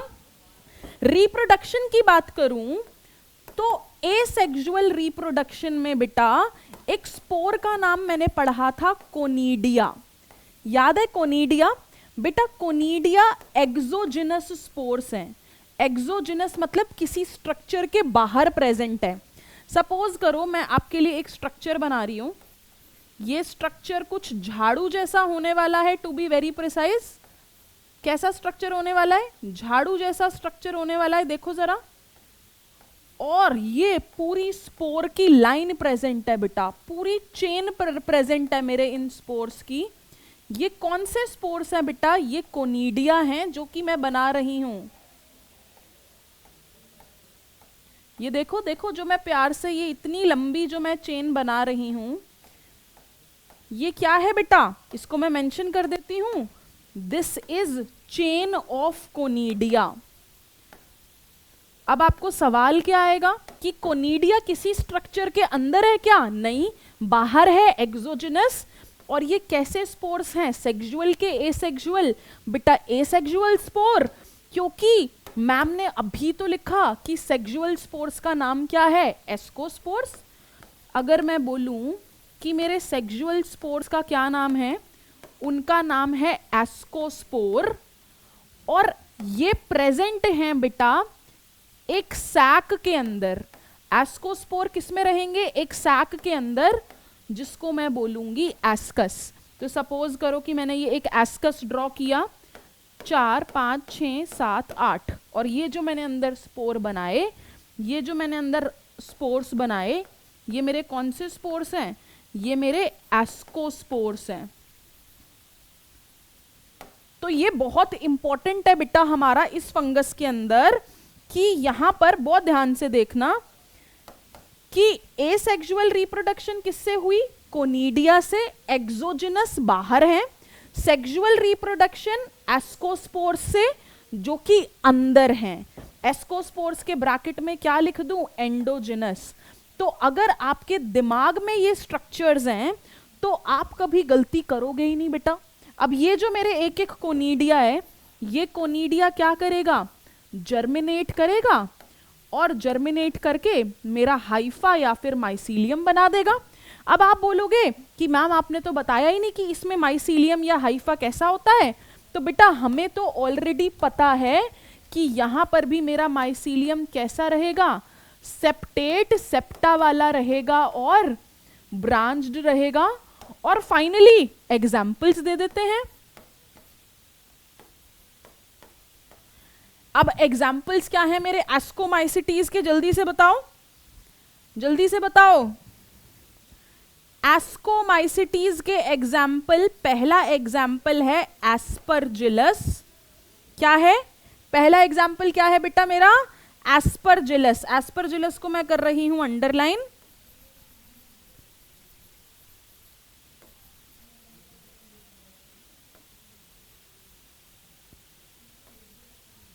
बच्चा पार्टी इतना समझ आ रहा है ना जितना हम लोग कर रहे हैं, कि अभी मैंने एस्कोमाइसिटीज की बात की है, किस चीज की, एस्कोमाइसिटीज की, और एग्जाम्पल्स जो पढ़ रहे हैं एस्परजिलस, क्लेविसेप्स, न्यूरोस्पोरा, मोरेल्स और ट्रफल्स। न्यूरोस्पोरा, मोरेल्स और ट्रफल्स। अब देखो ध्यान से, समझ आ गया। एसपीडी तो सबको याद है, कॉप्रोफिलस सबको याद है। रिप्रोडक्शन के लिए दो अलग तरीके के स्पोर्स बताए, जिनको मैं अंडरलाइन कर देती हूं भाई। एसेक्सुअल स्पोर्स कोनिडिया हैं और सेक्सुअल स्पोर्स एस्कोस्पोर हैं। Conidia exogenous, ascospores endogenous. ये भी मुझे समझ आ गया। बेटा एस्परजिलस को हम वीड ऑफ लैबोरेटरी बुलाते हैं। क्यों? क्योंकि ये बहुत ही ज्यादा ग्रो करती जाती है, इसलिए क्या बुलाया, वीड ऑफ लैबोरेटरी। क्या बुलाया, वीड ऑफ लैबोरेटरी। न्यूरोस्पोरा बहुत ज्यादा जेनेटिक वर्क में यूज होता है। किसमें यूज होता है बेटा, genetic work. Therefore also called as drosophila of plant kingdom.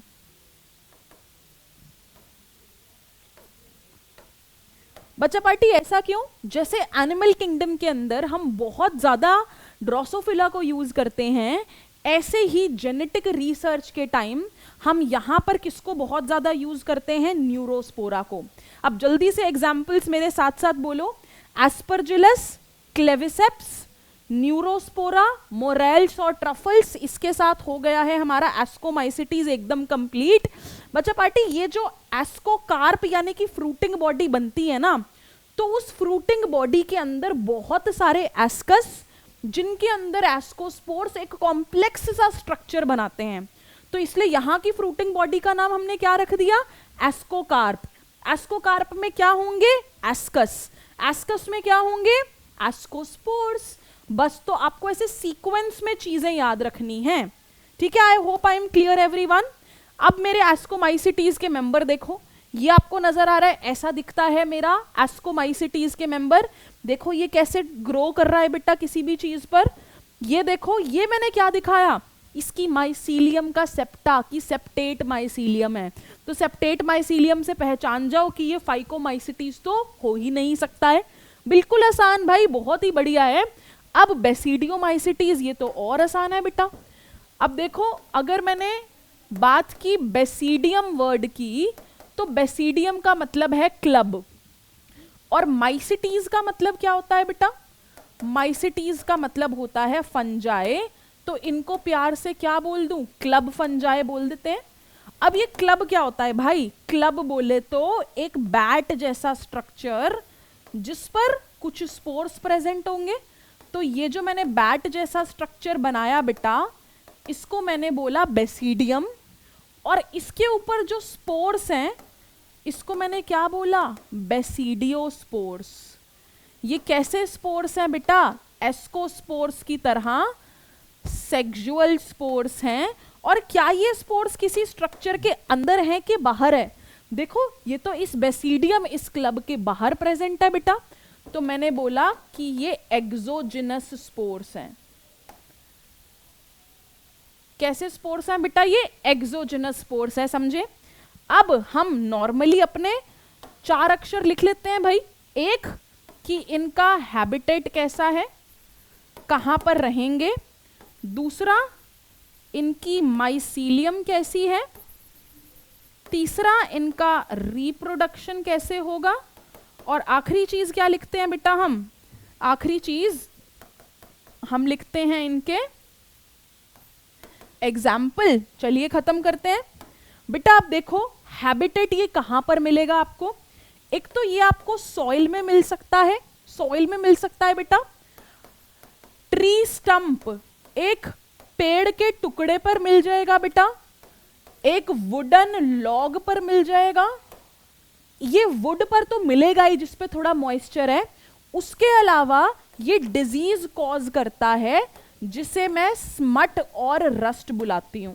जिस डिजीज को मैं क्या बुलाती हूं, स्मट और रस्ट बुलाती हूं, ये वो भी कॉज करता है। माइसीलियम फिर से सेम भाई, सेप्टेट माइसीलियम है और ब्रांच्ड है। बताया था सिर्फ फाइको में एसेप्टेट है, बाकी सब में सेप्टेट। रिप्रोडक्शन बच्चा पार्टी ये टाइम है यहां पर लगाने का कुछ सितारे लगाकर क्या बताऊं कि यहां पर एसेक्सुअल रिप्रोडक्शन क्या है, एब्सेंट है। अगर मैं बोलूं यहां पर सेक्स ऑर्गन्स क्या हैं, फिर से बोल्ड में सेक्स ऑर्गन्स आर एब्सेंट। बहुत ही विचित्र क्लास है, सेक्सुअल रिप्रोडक्शन एब्सेंट है, सेक्स ऑर्गन्स भी एब्सेंट है। तो यहां पर होता क्या है बेटा, यहां पर एक्चुअली होता ये है, प्लाज्मोगेमी होती है माइसीलियम की। प्लाज्मोगेमी याद है, बिल्कुल शुरू में बताया था। प्लाज्मोगेमी ऑफ हाइफे से क्या मिलता है, डाइकैरियन मिलता है, हाँ कि नहीं। एक सेल के अंदर 2 न्यूक्लियस। डाइकैरियन से मिलेगा बेसिडियम, जो कि कैसा स्ट्रक्चर रहेगा, डिप्लॉइड। और बेसिडियम के अंदर मियोसिस होगी और उसके ऊपर बनेंगे 4 बेसिडियोस्पोर्स, जो कि क्या रहेंगे, हैप्लॉइड। अब ये जो मैंने रंग बिरंगा पार्ट ये रिप्रोडक्शन लिखा है बेसिडियोमाइसिटीज का, ये सबसे ज्यादा इंपॉर्टेंट है बेटा। बस इस चीज को फिर से समझो, हो गया बेसिडियोमाइसिटीज खत्म। Asexual reproduction absent, 1 question. Second question, sex organs absent. Plasmogamy of hyphae याद आ रहा है बेटा, 2 हाइफे क्लोज आते थे, उनकी प्लाज्मोगेमी होती थी, जिसकी वजह से ऐसी स्टेज आती थी जिसमें एक सेल के अंदर 2 न्यूक्लियस, वो डाइकैरियन बनेगा और वो सीधा क्या बना देगा, बेसिडियम, डिप्लॉइड स्ट्रक्चर, जिसकी मियोसिस से बन गए मेरे 4 बेसिडियोस्पोर्स, जो कि ऐसे दिखते हैं बेटा बेसिडियम के अंदर। और ऐसे बहुत सारे स्ट्रक्चर्स मिलकर क्या बना देते हैं, इनकी फ्रूटिंग बॉडी। बेसिडियोकार्प क्या है मेरी, फ्रूटिंग बॉडी है बेटा। फ्रूटिंग बॉडी के अंदर क्या प्रेजेंट होते हैं, क्यों फेमस है फ्रूटिंग बॉडी, फ्रूटिंग बॉडी के अंदर मेरे बहुत सारे स्पोर्स मिलते हैं बेटा। हो गया बेसिडियोमाइसिटीज खत्म। क्या करना रह गया इसमें, सिर्फ एग्जाम्पल्स लिखना रह गया है। क्या, सिर्फ एग्जाम्पल्स लिखना रह गया है। BPA, बी से क्या है, bracket fungus, bracket fungus. P से क्या आएगा बेटा, पक्सीनिया, अगैरिकस, और आएगा पफ बॉल, और आएगा यूस्टिलागो, और क्या आएगा, यूस्टिलागो। ये सब एग्जाम्पल्स आप देखिए, ये किसके हैं, मेरे बेसिडियोमाइसिटीज के। मैंने बोला examples, bracket fungus, puccinia, agaricus, puffball, ustilago. Ustilago देखो एक पेज पे मैंने सब समराइज कर दिया। बेसिडियोस्पोर्स किसके ऊपर है, बेसिडियम, बहुत सारे बेसिडियम मिलके फ्रूटिंग बॉडी बनाएंगे। हैबिटेट समझ आ गया, माइसीलियम समझ आ गया। सबसे इंपॉर्टेंट क्या है, रिप्रोडक्शन, क्योंकि यहां पर ना तो एसेक्सुअल रिप्रोडक्शन है, सेक्स ऑर्गन्स एब्सेंट है, और सेक्सुअल रिप्रोडक्शन एक तरीके से इनडायरेक्टली हो रही है प्लाज्मोगेमी से, जिससे कि आगे डाइकैरियन से बेसिडियम बना। वरना सेक्स ऑर्गन्स तो एब्सेंट है। तो ये विचित्र सा ग्रुप था, जिसके बाद मैंने आपको दिखा देती हूँ इसके सुंदर सुंदर से मेंबर्स। देखो कितने प्यारे प्यारे मशरूम्स है बेटा। देखो डिजीज तो ये ऑब्वियसली कॉज करता ही है, देखो देखो कैसे डिजीज कॉज किया हुआ है इसने। देखो ये सारे के सारे मेरे किसके मेंबर्स हैं, बेसिडियोमाइसिटीज के। एनसीईआरटी ने एग्जाम्पल्स में इमेजेस नहीं दी थी, तो I thought I would do that for you. चलिए अब मैं आपको आखिरी क्लास के बारे में बता रही हूं, विच इज ड्यूटेरोमाइसिटीज, और सबसे इजी क्लास है। हमने 3 टेक्निकल क्लासेस ऑलरेडी कर ली हैं। 3 टेक्निकल क्लासेस कौन कौन सी थी? फाइकोमाइसिटीज पहला किया, फिर किया एस्कोमाइसिटीज, फिर किया बेसिडियोमाइसिटीज, अब आखिरी है ड्यूटेरोमाइसिटीज। बेटा इसको ना मैं एक तरीके से डस्टबिन ग्रुप बुला देती हूँ। मतलब धीरे धीरे जैसे फंगस की डिस्कवरी हुई, तो ऐसी फंगस जिसकी सेक्सुअल स्टेज या तो है ही नहीं या फिर अननोन है, हमें नहीं पता, उसको मैं कहाँ रख दूंगी? ड्यूटेरोमाइसिटीज में। जैसे जैसे उसकी सेक्सुअल स्टेज का पता लगेगा, उसे ड्यूटेरो से उठाओ और जहां रखना है वहां वहां रखते जाओ। तो इसीलिए इसको मैं अपना डस्टबिन ग्रुप भी बुलाती हूं। समझ गए? जिसकी सेक्सुअल स्टेज नहीं है या हमें उसके बारे में नहीं पता है, ड्यूटेरोमाइसिटीज को हम क्या बुलाते हैं प्यार से? Fungus imperfectae. कि भाई तू तो इम्परफेक्ट है, fungus imperfectae. Why? Because here everyone, because here जो मेरी सेक्सुअल स्टेज है वो या तो एब्सेंट है, एब्सेंट बोले तो है ही नहीं, या फिर क्या है? अननोन है, मेरे को उसके बारे में नहीं पता। तो ऐसी फंगस को किसके अंदर रखते हैं? ड्यूटेरोमाइसिटीज के अंदर। अब बच्चा पार्टी हमेशा की तरह 4 ग्रुप्स बना देते हैं। पहला ग्रुप क्या है? हैबिटेट, की ये कहाँ रहेगा? पहला ग्रुप हैबिटेट कहाँ रहेगा। दूसरा माइसीलियम कैसी है। तीसरा रिप्रोडक्शन कैसे होगी, और चौथा जी हमारा प्यारा एग्जाम्पल्स। बच्चा पार्टी यू वोंट बिलीव कि ऐसे करने से बहुत इजी हो जाएंगी चीजें, ठीक है। अब ये देखो, जब मैंने हैबिटेट की बात की तो आपका एसपीडी तो यहां पर भी चलेगा, एसपीडी एस्को के साथ साथ यहां भी चलेगा, कि यहां पर भी आपको सैप्रोट्रॉफ मिलेंगे बेटा, पैरासाइट मिलेंगे और डीकंपोजर मिलेंगे। अब देखो क्योंकि ये डीकंपोज करने में हेल्प करते हैं, तो सवाल आएगा कि कौन सा ग्रुप इसमें से मिनरल रिसाइकलिंग कराएगा। तो अगर आपको कहीं भी मिनरल रिसाइकलिंग शब्द दिखे तो हम ड्यूटेरोमाइसिटीज की बात कर रहे हैं। किसकी? ड्यूटेरोमाइसिटीज की। माइसीलियम बिल्कुल रेगुलर भाई, सेप्टेट और ब्रांच्ड। माइसीलियम रेगुलर है भाई, सेप्टेट और ब्रांच्ड माइसीलियम। रिप्रोडक्शन, यहां पर एसेक्सुअल रिप्रोडक्शन के लिए जो स्पोर्स हैं उनका नाम है कोनिडिया। और सेक्सुअल रिप्रोडक्शन है क्या बेटा यहां पर? सेक्सुअल रिप्रोडक्शन तो यहां पर नहीं है, sexual reproduction is absent here. तभी तो अलग से ग्रुप बनाया ड्यूटेरोमाइसिटीज का। लेकिन मैं एक लाइन जरूर लिखूंगी, वो एक लाइन क्या है? एज सून एज, जैसे ही किसी फंगस की सेक्सुअल स्टेज डिस्कवर हो गई तो उसे ड्यूटेरो से उठाते हैं और बेसिडियो या एस्को में रख देते हैं। अब आप बोलोगे कि मैम फाइको में क्यों नहीं रखा? तो ये मेरा आपसे सवाल है। आप बताइए, मैंने बोला कि अगर किसी फंगस की बाद में सेक्सुअल स्टेज डिस्कवर हो गई तो as soon as sexual stage, देखो as soon as sexual stage is discovered, it is shifted to, मैं उसको कहां शिफ्ट कर दूंगी?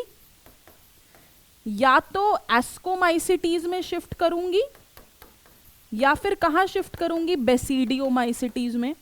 अब मेरे को आपसे ये सवाल चाहिए, ये जवाब चाहिए कि मैंने यहां फाइको क्यों नहीं लिखा, कि मैंने यहां फाइको क्यों नहीं लिखा, बस। और इसके साथ हम एग्जाम्पल्स देते हुए करते हैं हमारे किंगडम फंगस को एकदम खत्म। चलिए बच्चा पार्टी, एग्जाम्पल आप बताओ बेटा एक एग्जाम्पल का नाम है, सुना है किसी ने, ट्राइकोडर्मा। ट्राइकोडर्मा। एक एग्जाम्पल है ऑल्टरनेरिया। ऑल्टरनेरिया। और तीसरा एग्जाम्पल है कोलेटोट्राइकम। तीसरे एग्जाम्पल का क्या नाम है बेटा? कोलेटोट्राइकम। ये कोलेटोट्राइकम है जो कि शुगर केन के अंदर रेड रॉट कॉज करता है, red rot of sugar cane. बेटा कभी आपने गन्ना खाया हो तो आपने देखा है कि कई बार ना उसके अंदर ऐसे लंबी लंबी रेड कलर की लाइंस होती हैं। तो वो लंबी लंबी रेड कलर की लाइंस मेरे इस फंगस की वजह से हुई, जो कि ड्यूटेरोमाइसिटीज क्लास का है। क्या नाम है इसका? कोलेटोट्राइकम। तो ट्राइकोडर्मा, ऑल्टरनेरिया, कोलेटोट्राइकम मेरे किसके एग्जाम्पल है? ड्यूटेरोमाइसिटीज के। बच्चा पार्टी जिसके साथ मैंने क्या कर लिया, अपना ये वाला किंगडम फंगस कर दिया खत्म। और देख लीजिए हमारी सुंदर सुंदर रंगीन ड्यूटेरोमाइसिटीज को। एक एग्जाम्पल ये है, एक ये है, एक ये है। सारे फंगस बेटा बहुत माइक्रोस्कोपिक है। तो ये सारे के सारे डायग्राम्स जो आपको नजर आ रहे हैं, ये माइक्रोस्कोप के अंदर नजर आ रहे हैं, जिसके साथ हमने फंगस को खत्म कर लिया। बेटा ये आपके एनसीईआरटी के कुछ कुछ डायग्राम है। ये पहला डायग्राम देखो किसका है? पहला डायग्राम है म्यूकर का। दूसरा डायग्राम किसका है? एस्परजिलस का। और ये तीसरा डायग्राम किसका है बेटा? ये तो मेरा मशरूम है, विच इज अगैरिकस। तो हमने अपना काम तो करना ही है, साथ में आप एनसीईआरटी के डायग्राम्स को रिकॉग्नाइज कर पाए वो भी बहुत जरूरी है। तो यहाँ का लेक्चर देखना है, लेकिन उसके बाद एनसीईआरटी को भी जरूर जरूर जरूर पढ़ना है। समझ गए बच्चा पार्टी? इसके साथ हमने फंगस तो कर दिया खत्म। और अब हम लोग स्टार्ट किससे करेंगे? वायरस, वायरॉइड, प्रियॉन, लाइकन, ये छोटी मोटी चीजों से। तो बिल्कुल एकदम बढ़िया से स्टार्ट करते हैं। ठीक है बच्चा party? I hope this much is clear to all of you. चलिए बात करते हैं वायरस की। वायरस से हमारा रिश्ता कुछ ज़्यादा अच्छा नहीं रहा है। आप सब जानते हैं कोविड वायरस को, जो कि कुछ साल पहले आकर कितना तहलका मचा कर गया था। और ये एक ऐसा ग्रुप है जिसको हमने अपने 5 किंगडम क्लासिफिकेशन में कोई जगह ही नहीं दी। और जगह क्यों दें बच्चा पार्टी? ये एक ऐसा ऑर्गेनिज्म है जो अगर एक होस्ट की बॉडी के बाहर है तो ये नॉन लिविंग है, और सारा के सारा ये किसको यूज करता है? होस्ट की बॉडी को, उसी की मशीनरी को अपने आप को मल्टीप्लाई करने के लिए। तो इसीलिए साइंटिस्ट यही बोलते हैं आज तक कि अगर मैं वायरसेस की बात करूं, so they are neither living nor dead. हमें पता ही नहीं है वायरसेस के बारे में ज्यादा। और इतना कंट्रोवर्शियल टॉपिक होने के कारण ही बेटा ये जो मेरा वायरस है, ये एग्जामिनर्स का एक फेवरेट टॉपिक है। तो मैं ऐसे ही आपको वायरसेस के बारे में कुछ कुछ बताते हुए चलती हूँ हमारे आगे के लेक्चर की तरफ। तो बच्चा पार्टी बहुत ध्यान से समझना, ये टॉपिक बहुत छोटा सा है, 15-20 मिनट में मैं रैप अप कर दूंगी आपके वायरसेस को, बट इससे काफ़ी सवाल आते हैं। तो आपको पहले पता होना चाहिए कि मैं क्या बोलती हूँ कि जो वायरसेस हैं they are neither living nor dead. क्या बोला मैंने? They are neither living nor dead. ना तो ये मरे हुए हैं, ना ये एकदम जिंदा है। क्यों बेटा? बताया, होस्ट की मशीनरी का यूज करेंगे। बहुत कॉमन वायरस आजकल हम सबको कितना कफ हो रहा है बेटा। कफ कौन सा वायरस कॉज करता है? राइनो वायरस कॉज करता है। तो मैंने बोला viruses live in the host body, live in the host body and use its cell machinery। Host की सेल मशीनरी को यूज करेगा टू रेप्लिकेट itself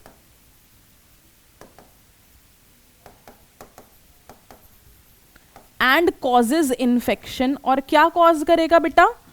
क्या कॉज करेगा? वायरल लोड बढ़ते ही इन्फेक्शन कॉज कर देगा।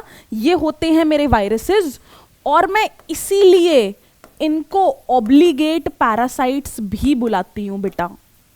क्या बुलाती हूं? ऑब्लिगेट पैरासाइट बोले तो कंपल्सरी पैरासाइट। इसका मतलब outside the host body they are dead. Obligate parasite का क्या मतलब है? एक तरीके से कि आउटसाइड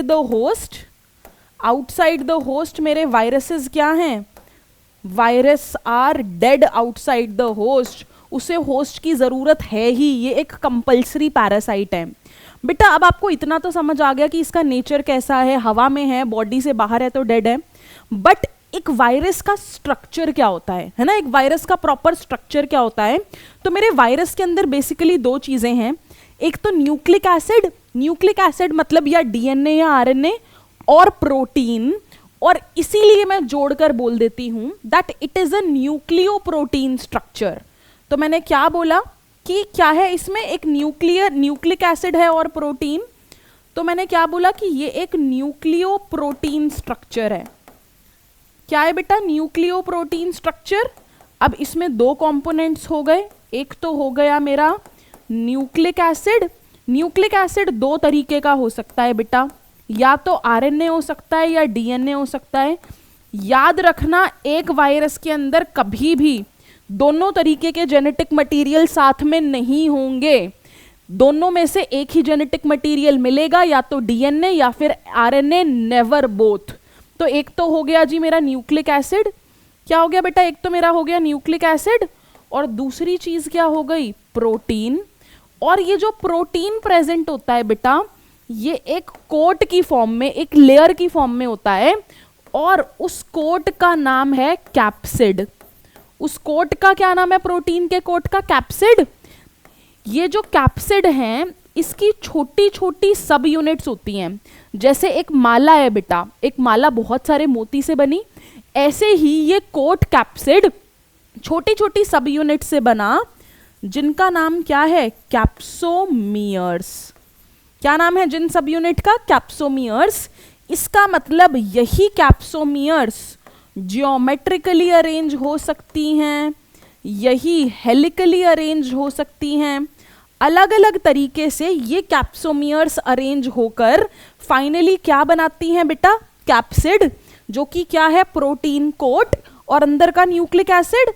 सपोज करो कि मैंने ये एक कैप्सिड बना दिया, प्रोटीन का कोट, और इसके अंदर मैंने ये कोई न्यूक्लिक एसिड बना दिया बेटा, बन गया मेरा वायरस पार्टिकल। वायरस पार्टिकल में और कुछ कॉम्प्लेक्स है ही नहीं। अब आपको जानना पड़ेगा कि वायरस होस्ट स्पेसिफिक होते हैं। कुछ वायरस ऐसे हैं जो प्लांट को इन्फेक्ट करेंगे, कुछ वायरस ऐसे जो एनिमल्स को इन्फेक्ट करेंगे। तो उसी हिसाब से अगर मैं आपको बताऊं कि कुछ डिजीजेस जो एनिमल्स में होते हैं वायरस से, उनका नाम क्या है, सोचो बच्चा पार्टी। एक तो मैंने आपको अभी बताया, कॉमन कोल्ड हो गया, HIV हो गया, कुछ एग्जाम्पल्स दे रही हूं, इन्फ्लुएंजा हो गया, ठीक है, कॉमन कोल्ड हो गया, HIV हो गया, इन्फ्लुएंजा हो गया। तो ये सब क्या है, मेरे एनिमल्स में वो वायरस है। एड्स वाला तो HIV ही है। और अगर मैं आपसे बात करूं प्लांट्स की, तो प्लांट्स में बेटा एक मोजाइक डिजीज होता है। मोजाइक मतलब आपके प्लांट के ऊपर वायरस की वजह से पैचेस आ जाएंगे, ठीक है। वेन क्लियरिंग, अभी ये एक्सप्लेन करती हूं कि ये क्या होता है। When clearing, leaf rolling, stunted growth,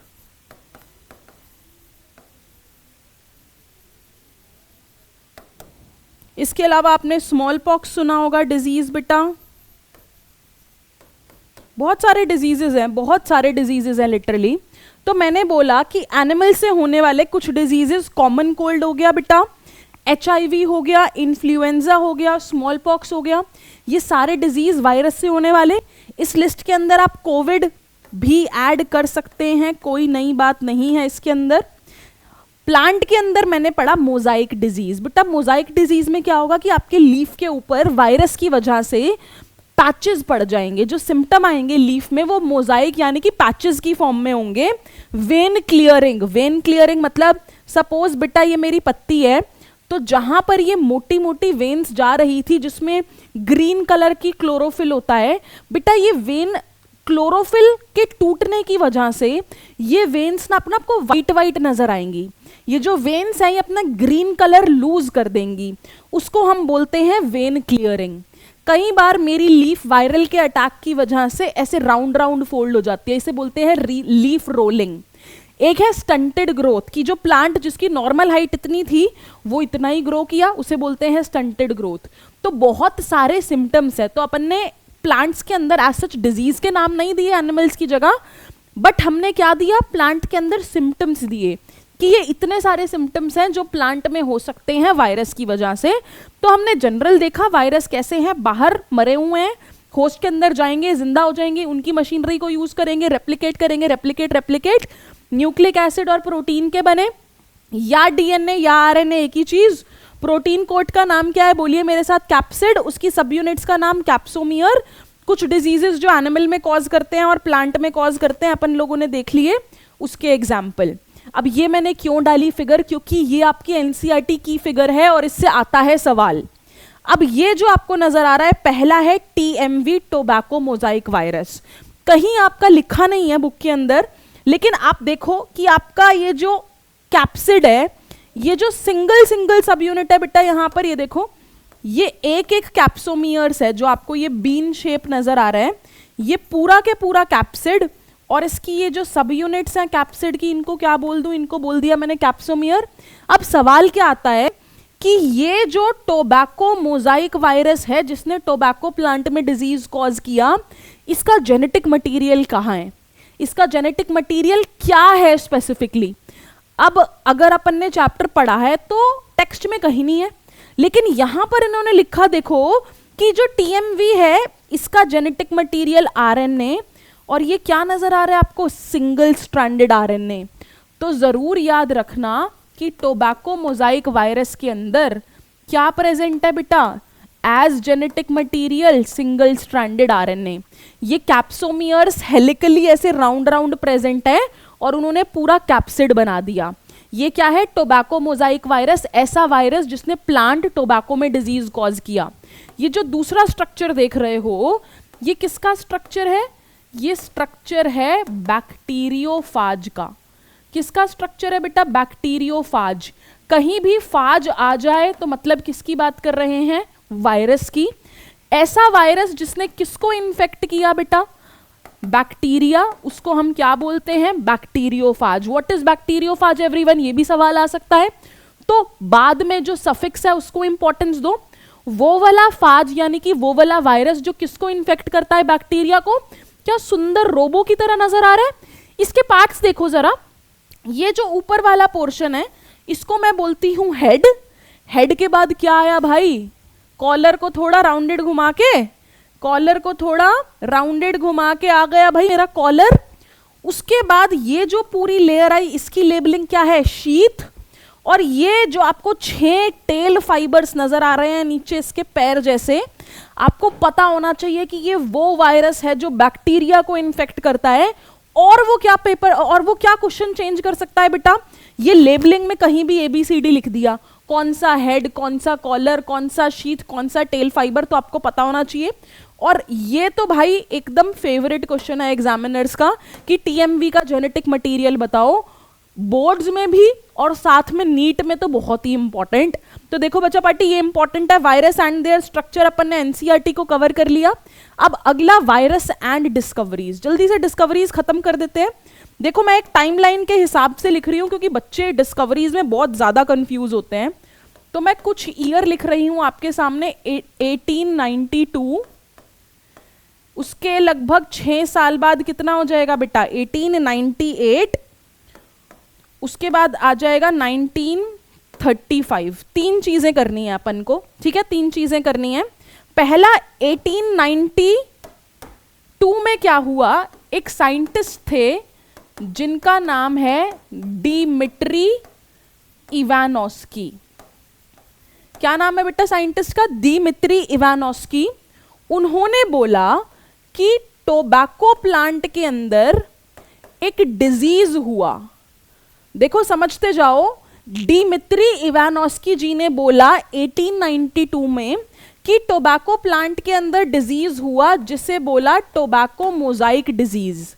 क्या बोला, टोबैको मोजाइक डिजीज। उन्होंने बोला कि भाई जिस माइक्रोब ने ये किया है ना डिजीज, वो बैक्टीरिया से भी छोटा है, वो किससे छोटा है बेटा? बैक्टीरिया से भी छोटा। क्यों? क्योंकि उस माइक्रोब ने बैक्टीरिया प्रूफ फिल्टर को भी क्रॉस कर लिया था। बैक्टीरिया प्रूफ फिल्टर कौन से फिल्टर है बेटा? जो कि बैक्टीरिया को नहीं जाने देते। जो चीज बैक्टीरिया को नहीं जाने दे रही है ना, वो बैक्टीरिया प्रूफ है। लेकिन ये माइक्रोब जिसने टीएमवी कॉज किया वो उस फिल्टर से पास हो रहे हैं। इसका क्या मतलब है? इसका मतलब है कि इन माइक्रोब्स का साइज बैक्टीरिया से छोटा था। देखिए, Dmitri Ivanovsky tobacco mosaic disease देखा और बोला microbes causing the disease were smaller than bacteria. किससे छोटे हैं बेटा वो? Were smaller than bacteria. कैसे पता लगा? कैसे पता लगा बेटा कि वो बैक्टीरिया से छोटे हैं? ऐसे पता लगा because they pass through the bacteria proof filters. किस फिल्टर से पास हो गए वो? जो फिल्टर बैक्टीरिया को रोक रहा था वो उससे पार हो गए, इसीलिए बैक्टीरिया से छोटे। बिल्कुल, एक डिस्कवरी जी हमारी खत्म हो गई। दूसरी डिस्कवरी सबसे इंपॉर्टेंट है बेटा। दूसरी डिस्कवरी सबसे इंपॉर्टेंट है, समझो। 1898 में मेरे साइंटिस्ट आए, MW बीजरिंक। क्या नाम है? याद रखना, MW बीजरिंक। इन्होंने क्या किया, बहुत ध्यान से देखो। ये लिया इन्होंने टोबैको का एक प्लांट। ये टोबैको का वो प्लांट है बेटा जिसको ना डिजीज है। ये कौन सा प्लांट है टोबैको का जिसको डिजीज है? इसने डिजीज वाले प्लांट को लिया और इसका एक्सट्रैक्ट लेकर उसकी चटनी बना दी। इसका एक्सट्रैक्ट लेकर डिजीज वाले प्लांट की चटनी बना दी और फिर उस चटनी को लिया भाई एक सिरिंज के अंदर और उस सिरिंज से डाल दिया एक और टोबैको प्लांट में जो कि कैसा है? एकदम हेल्दी है। क्या किया देखो, मैंने आपको स्टेप्स में बताया। इन्होंने एक डिजीज्ड प्लांट लिया। कौन सा प्लांट लिया बेटा? डिजीज्ड प्लांट लिया। किस चीज का? टोबैको का डिजीज्ड प्लांट लिया, उसके एक्सट्रैक्ट को कूटा और उसको इंजेक्ट किसके अंदर कर दिया बेटा? उसको इंजेक्ट कर दिया हेल्दी प्लांट के अंदर। देखा कि भाई हेल्दी प्लांट के अंदर क्या दिखने लगे? डिजीज के सिम्टम्स दिखने लगे। क्या दिखने लगे बेटा? डिजीज के सिम्टम्स दिखने लगे। ये तो होगा ही बेटा, मैंने डिजीज्ड प्लांट से एक्सट्रैक्ट लिया और हेल्दी में डाल दिया तो हेल्दी को भी डिजीज हो जाएगा। तो उन्होंने बोला कि ये जो फ्लूइड था ये इन्फेक्शियस फ्लूइड था और इसी इन्फेक्शियस फ्लूइड के लिए इन्होंने टर्म यूज की कॉन्टेजियम वाइवम फ्लूइडम, जिसका मतलब है लिविंग इन्फेक्शियस फ्लूइड। ये कैसा फ्लूइड है बेटा? लिविंग इन्फेक्शियस फ्लूइड है, कॉन्टेजियम वाइवम फ्लूइडम, जिसने कि एक डिजीज्ड टोबैको प्लांट से उस डिजीज को हेल्दी टोबैको प्लांट में ट्रांसफर किया। तो ये जो पूरा एक्सपेरिमेंट किया ये हमारे कौन से साइंटिस्ट जी ने किया? MW बीजरिंक। बेटा ये काफी पूछा जाता है। डिमित्री इवानोस्की ने बस ये बताया कि वो माइक्रोब जो टोबैको मोजाइक डिजीज कर रहा था उसका साइज बैक्टीरिया से छोटा है। और इसने अगर बोले कि ये लाइन किसने दी बेटा, ये बहुत फेमस है, कॉन्टेजियम वाइवम फ्लूइडम, तो ये मेरी MW बीजरिंक ने दी।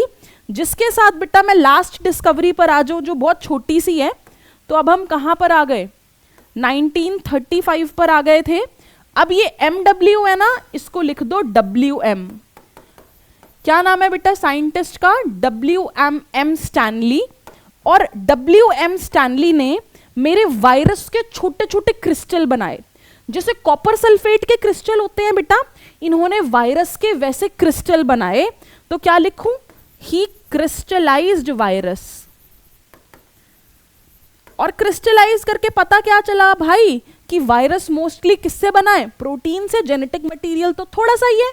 क्या बताया, वायरस मेनली कंसिस्ट्स ऑफ, क्या बताया, virus mainly consists of proteins. Virus mainly किससे बना है बेटा, प्रोटीन से बना है। तो सवाल आए कि वायरस को क्रिस्टलाइज किसने किया, WM स्टैनली ने। अब मैं पूछूं कि वायरस का क्रिस्टलाइज होना वायरस के नॉन लिविंग नेचर को दर्शाता है या लिविंग नेचर को, कोई बता सकता है? ये कुछ कुछ सवाल है जो मैं आपसे पूछ रही हूं, इनको कमेंट बॉक्स में जवाब देना है। जल्दी बताओ। अगर मैंने बोला कि मेरा वायरस, और ये नीट का सवाल है बेटा, बहुत बढ़िया सवाल है। मैंने बोला कि अगर मेरा वायरस क्रिस्टलाइज हो रहा है जो WM स्टैनली ने किया, तो ये वायरस का लिविंग कैरेक्टर है कि नॉन लिविंग कैरेक्टर? ठीक है, याद रखना। तो इसके साथ हमने एक डिस्कवरी 1892 डिमित्री इवानोस की, 1898 MW बीजरिंक, 1935 WM स्टैनली, 3 डिस्कवरीज कर ली हैं। वायरस के टॉपिक में डिस्कवरीज इंपॉर्टेंट रहती हैं बेटा, एकदम ध्यान रखना। अब 2-3 बिल्कुल 2-2 मिनट के टॉपिक, और मैं इसको करूंगी अपनी अंग्रेजी की सुपर पावर से। आप देखना, आप हैरान हो जाओगे। बच्चा पार्टी, ये जो शब्द है ये वायरस नहीं है, इसका नाम है वायरॉइड। अब अगर आपकी अंग्रेजी थोड़ी सी भी सही है तो मैं इसको एक्सपैंड करती हूं, virus devoid of dash. Devoid मतलब किसी चीज का ना होना, शब्द पढ़ा viroid, virus devoid of dash. अब मेरे को पता है कि एक वायरस के अंदर 2 ही चीजें हैं, एक तो कोट है और एक DNA है। अब मैं इसमें से डिवॉइड मतलब किसी चीज का एब्सेंस, बेटा डिवॉइड मतलब किसी चीज का एब्सेंस। तो मैं वायरस में से क्या चीज निकाल सकती हूं, बताओ मेरे को? प्रोटीन कोट हटाऊं कि जेनेटिक मटेरियल हटाऊं? आप सोचो, अगर मैंने जेनेटिक मटेरियल हटा दिया तो वायरस की आइडेंटिटी ही मिट जाएगी। तो इसका मतलब viroid is what, virus devoid of the protein coat. अगर मैं वायरस को कंसिडर करूं बिना प्रोटीन कोट के, तो मैं उसे क्या बोलती हूं, वायरॉइड। बेटा अभी आपको लगेगा मैम छोटी सी तो डेफिनेशन थी, आप क्यों इतना कॉम्प्लेक्स बना रहे हो? बेटा लेकिन जब आप पूरा 11th 12th का सिलेबस कर लोगे तो ये चीज आपकी मेमोरी के अंदर, जो रट्टा फाइंग वाली मेमोरी होती है थोड़ी बहुत भी, उसमें स्पेस ही नहीं लेगा, क्योंकि आपको याद रहेगा कि भाई जो वायरॉइड है वो virus devoid of a protein coat है। और बहुत ही बढ़िया है, मेरे को तो रटने की जरूरत ही नहीं पड़ी इसे। बेटा this is actually infectious RNA molecule. क्या है ये? इन्फेक्शियस RNA मॉलिक्यूल है। अब कैप्सिड हट गया तो मॉलिक्यूलर वेट कम हो जाएगा कि ज्यादा हो जाएगा? ऑब्वियसली कम हो जाएगा, मैंने लिख दिया लो मॉलिक्यूलर वेट। और बेटा इसने क्या किया, क्या कॉज किया भाई? इसने कॉज किया डिजीज। कौन सा डिजीज? PSTD, जिसकी फुल फॉर्म है पोटैटो स्पिंडल ट्यूबर डिजीज। अब आप कहोगे भाई मैम आलू के साथ क्या खिलवाड़ हो रहा है? भैया मेरे आलू कचालू जी इतने सुंदर हट्टे कट्टे मोटे ताजे ऐसे थे, और जब इस पर एक virus potato spindle tuber virus का असर हुआ तो ये भाई मेरे आलू जी कैसे बन गए? कुछ कुछ ऐसे ऐसे स्पिंडल शेप के बन गए। तो ये जो डिजीज है पोटैटो स्पिंडल ट्यूबर डिजीज, ये मेरे पोटैटो स्पिंडल ट्यूबर वायरस ने किया। किसने किया बच्चा पार्टी? देख लो, पोटैटो स्पिंडल ट्यूबर वायरस ने किया। बच्चा पार्टी हमेशा याद रखना कि जो वायरस और वायरॉइड है वो एक दूसरे से अलग हैं, और आपको बहुत ही ज्यादा ध्यान रखना रहेगा कि आपसे वायरस पूछा, वायरॉइड पूछा, और दोनों के अंदर डिफरेंसेस क्या है, दोनों के अंदर सिमिलैरिटी क्या है, आपको ये सब कुछ याद रखना रहेगा। Am I making sense? अब बस एक चीज रह गई है हमारी यहाँ पर बच्चा पार्टी, एक और चीज याद रखना कि ये जो मेरे वायरॉइड्स हैं इनकी डिस्कवरी 1971 में हुई। मैं पूरे टाइमलाइन के हिसाब से चल रही हूँ, इससे पहले का ईयर 1935 था, और एक साइंटिस्ट ने की जिनका नाम है T. टी.ओ. डाइनर, जिनका नाम क्या है बेटा, टी.ओ. डाइनर ने किसकी डिस्कवरी की, वायरॉइड की।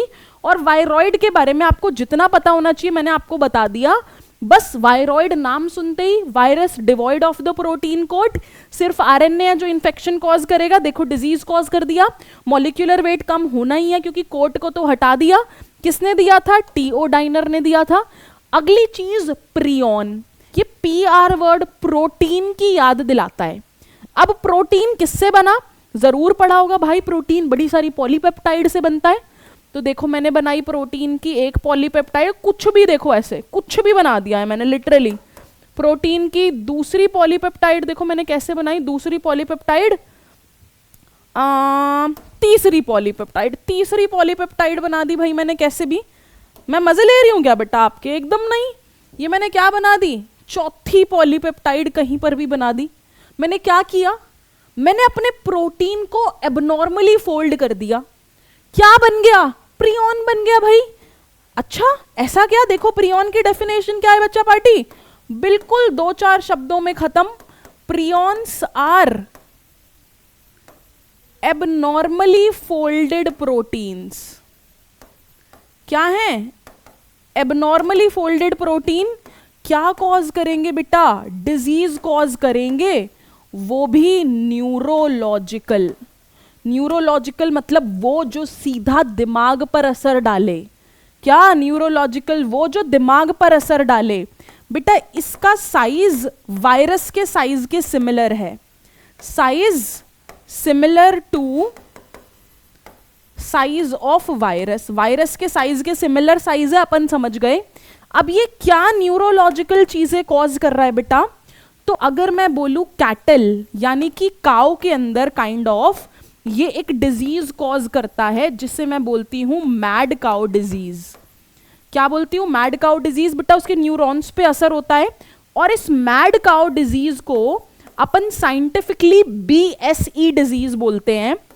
BSE की फुल फॉर्म है बोवाइन स्पॉन्जीफॉर्म एनसेफेलोपैथी। क्या है फुल फॉर्म बेटा, bovine spongiform encephalopathy. Mad cow disease general नाम, BSE थोड़ा साइंटिफिक नाम है बेटा। और इसका एनालॉगस डिजीज मतलब ऐसा ही कुछ डिजीज जो ह्यूमंस में होता है, उसमें भी न्यूरॉन्स इफेक्ट होंगे बेटा। क्या इफेक्ट होंगे, न्यूरॉन्स, और उसे बोलते हैं CR जैकॉब डिजीज। उस डिजीज को क्या बोलते हैं बेटा अपन लोग, CR जैकॉब डिजीज। हुआ क्यों, प्रियॉन्स की वजह से। है क्या, एबनॉर्मली फोल्डेड प्रोटीन, दिमागी तौर पर जो डिजीज होते हैं वो कॉज करेंगे, साइज वायरस जैसा ही। तो अब देखो आपको थोड़ी सी भी कंफ्यूजन है क्या, अपन लोगों ने वायरस खत्म कर लिया एकदम स्मूथली, डिस्कवरीज बिल्कुल मक्खन की तरह एक एक करके, है ना। उसके बाद अपन ने वायरॉइड कर लिया बिल्कुल इजीली, टी.ओ. डाइनर ने दिया था 1971 में। फिर हमने प्रियॉन भी कर लिया। हम आ गए भाई अपने आखिरी टॉपिक पर, पूरे चैप्टर के आखिरी टॉपिक पर, जिसका नाम है जी लाइकन, जिसका नाम है लाइकन। अब बच्चा पार्टी लाइकन एक सिम्बायोटिक एसोसिएशन है। सिम्बायोटिक एसोसिएशन वो होता है जिसमें आपका भी फायदा और मेरा भी फायदा। ऐसे एसोसिएशन को हम प्लस प्लस एसोसिएशन बोलते हैं कि एक एसोसिएशन के अंदर जो दो पार्टनर्स हैं दोनों को बेनिफिट हुआ, प्लस प्लस इंटरैक्शन। अब लाइकन के पार्टनर्स कौन है, हम क्या किंगडम पढ़ रहे थे बेटा, हम पढ़ रहे थे किंगडम फंगस। तो इसमें फंगस और एल्गे का कॉम्बिनेशन है। किसका कॉम्बिनेशन है बेटा, फंगस और एल्गे का। तो अगर मैं इसको आपके लिए एक्सपैंड करूं तो मैंने किस चीज की बात की, लाइकन। लाइकन एक तरीके से क्या है मैंने आपको बताया बेटा, सिम्बायोटिक एसोसिएशन है। सिम्बायोटिक एसोसिएशन, वो एसोसिएशन क्या होता है, plus plus association. Plus plus association क्या होता है, लिख देती हूं, where both partners are benefited. जहां पर भाई दोनों पार्टनर्स को फायदा हो उसे बोला सिम्बायोटिक एसोसिएशन। लाइकन के दो पार्टनर्स का नाम बताओ बेटा।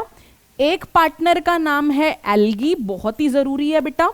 दूसरे पार्टनर का नाम फंजाई। अब देखो इतना तो सबको पता होता है, अब वो डिटेल्स जो सबको नहीं पता होती। बच्चा पार्टी ये जो लाइकन है इट इज पॉल्यूशन सेंसिटिव।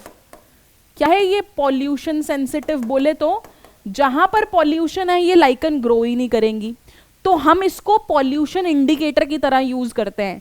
मेरे को जानना है कि दिल्ली में लाइकन मिलेंगी क्या? भाई इतना पॉल्यूशन है, कहां से मिलेंगी लाइकन? तो लाइकन का दिल्ली में ना होना दिल्ली के पॉल्यूशन को इंडिकेट करता है। देयरफॉर लिख देती हूं, lichens are used as, they are used as what everyone? pollution indicators। कैसे यूज करते हैं इन्हें? पॉल्यूशन इंडिकेटर्स की तरह यूज करते हैं। अब ये किससे सेंसिटिव है भाई जो ये इतना डर रही है, उगती नहीं है? बेटा they are sensitive to sulphur dioxide, sensitive to sulphur dioxide. Sulphur dioxide की वजह से ज्यादा अगर एयर में सल्फर डाइऑक्साइड पॉल्यूटेंट है तो लाइकन्स ग्रो नहीं करेंगी। दो मेंबर कौन से हैं बेटा? एल्गे और फंगस। अब इसमें से फोटोसिंथेसिस करने का काम कौन बढ़िया से कर देगा? खाना वाना कौन बनाएगा? देखो खाना वाना बनाएंगे भाई मेरे प्लांट किंगडम के लोग, यानी कि एल्गे। तो एल्गे को मैं बोलती हूं फाइकोबायोंट। एल्गल मेंबर का एक नाम है बेटा फाइकोबायोंट। अगर आपको फाइकोमाइसिटीज फंगस याद हो तो वो एल्गल फंगस थी, तो एल्गल पार्टनर का क्या नाम है? फाइकोबायोंट। फंगल पार्टनर का क्या नाम है? फंगस के लिए क्या वर्ड यूज करते हैं? माइको। तो क्या नाम हो जाएगा? Mycobiont is the fungal partner, phycobiont is the algal partner. बहुत इंपॉर्टेंट है बेटा। अब ये देखो कि इनका काम क्या रहेगा, इनका काम क्या रहेगा बेटा? एल्गल पार्टनर क्या बनाएगा? इट विल सिंथेसाइज फूड, खाना बनाएगा और किसको देगा? फंगल पार्टनर को देगा भाई। क्यों? क्योंकि ये तो हेटेरोट्रॉफ है, फंगस अपना खाना तो खुद नहीं बना सकती। फंगस इन रिटर्न क्या प्रोवाइड करेगा? एक तो प्रोवाइड करेगा बेटा शेल्टर। क्या प्रोवाइड करेगा? शेल्टर। और साथ में प्रोवाइड करेगा वाटर एंड मिनरल्स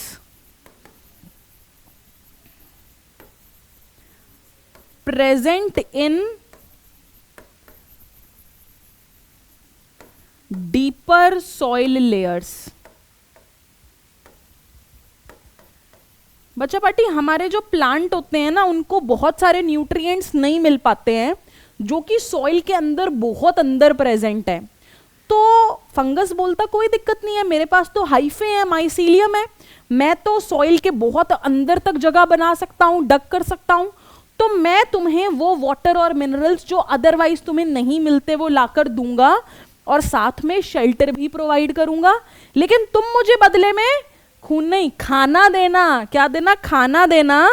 तो ये उन्होंने हेल्प करी एल्गे की और ये उन्होंने हेल्प ले ली एल्गे की, और इसीलिए मैंने बोला कि ये एसोसिएशन कैसा है बेटा? प्लस प्लस एसोसिएशन, जिसको सिम्बायोटिक एसोसिएशन बोला। अच्छा, जिसके साथ मेरा चैप्टर खत्म हो गया, लेकिन एक और चीज सुनिए कि लाइकन्स की भी हमारे 5 किंगडम क्लासिफिकेशन में कोई जगह नहीं है। क्यों बेटा? क्योंकि लाइकन्स खुद ही एक ऑर्गेनिज्म है ही नहीं, लाइकन तो कंपोजिट ऑर्गेनिज्म है, एल्गे और फंगस के मिलने से बना। अब ये एल्गे और फंगस के मिलने से बना, तो मैं दो ऑर्गेनिजम्स को कैसे जगह दूं अपने क्लासिफिकेशन सिस्टम के अंदर? इसीलिए ना तो वायरसेस, ना लाइकन्स, ना माइकोराइजा, इन सब चीजों की मेरे क्लासिफिकेशन सिस्टम के अंदर कोई जगह नहीं है। जिसके साथ बच्चा पार्टी हम लोगों ने इस पूरे चैप्टर को कर लिया है खत्म। ठीक है, आई hope this is clear everyone. अगर किसी को कोई भी डाउट है, हमने 2 सेशंस के अंदर बायोलॉजिकल क्लासिफिकेशन खत्म किया है, अगर आपको कोई भी डाउट्स है तो चैट बॉक्स में जो आपके कमेंट सेक्शन है वहां पर टैग करके एकदम जरूर से कमेंट डाल देना। इसके बाद एज यूजुअल हमें कुछ स्टेप्स फॉलो करने रहेंगे। हमने ये सेशन ले लिया, I hope you were writing it down on your notebooks. आपको एक बार एनसीईआरटी से इस चैप्टर को पढ़ना है, कुछ सवाल सॉल्व करने हैं। PYQs करें तो अच्छी बात है, because that will already give you an idea कि कैसे क्वेश्चंस आते हैं। बेटा आपके डाउट्स आपको पूछने हैं टेलीग्राम चैनल पर, और उसके बाद हमको रेस्ट करना बहुत जरूरी है बेटा, क्योंकि जब आप रेस्ट करोगे then only you will be ready for the next battle, for the next chapter. Okay बच्चा पार्टी, इसके साथ we are ending the session.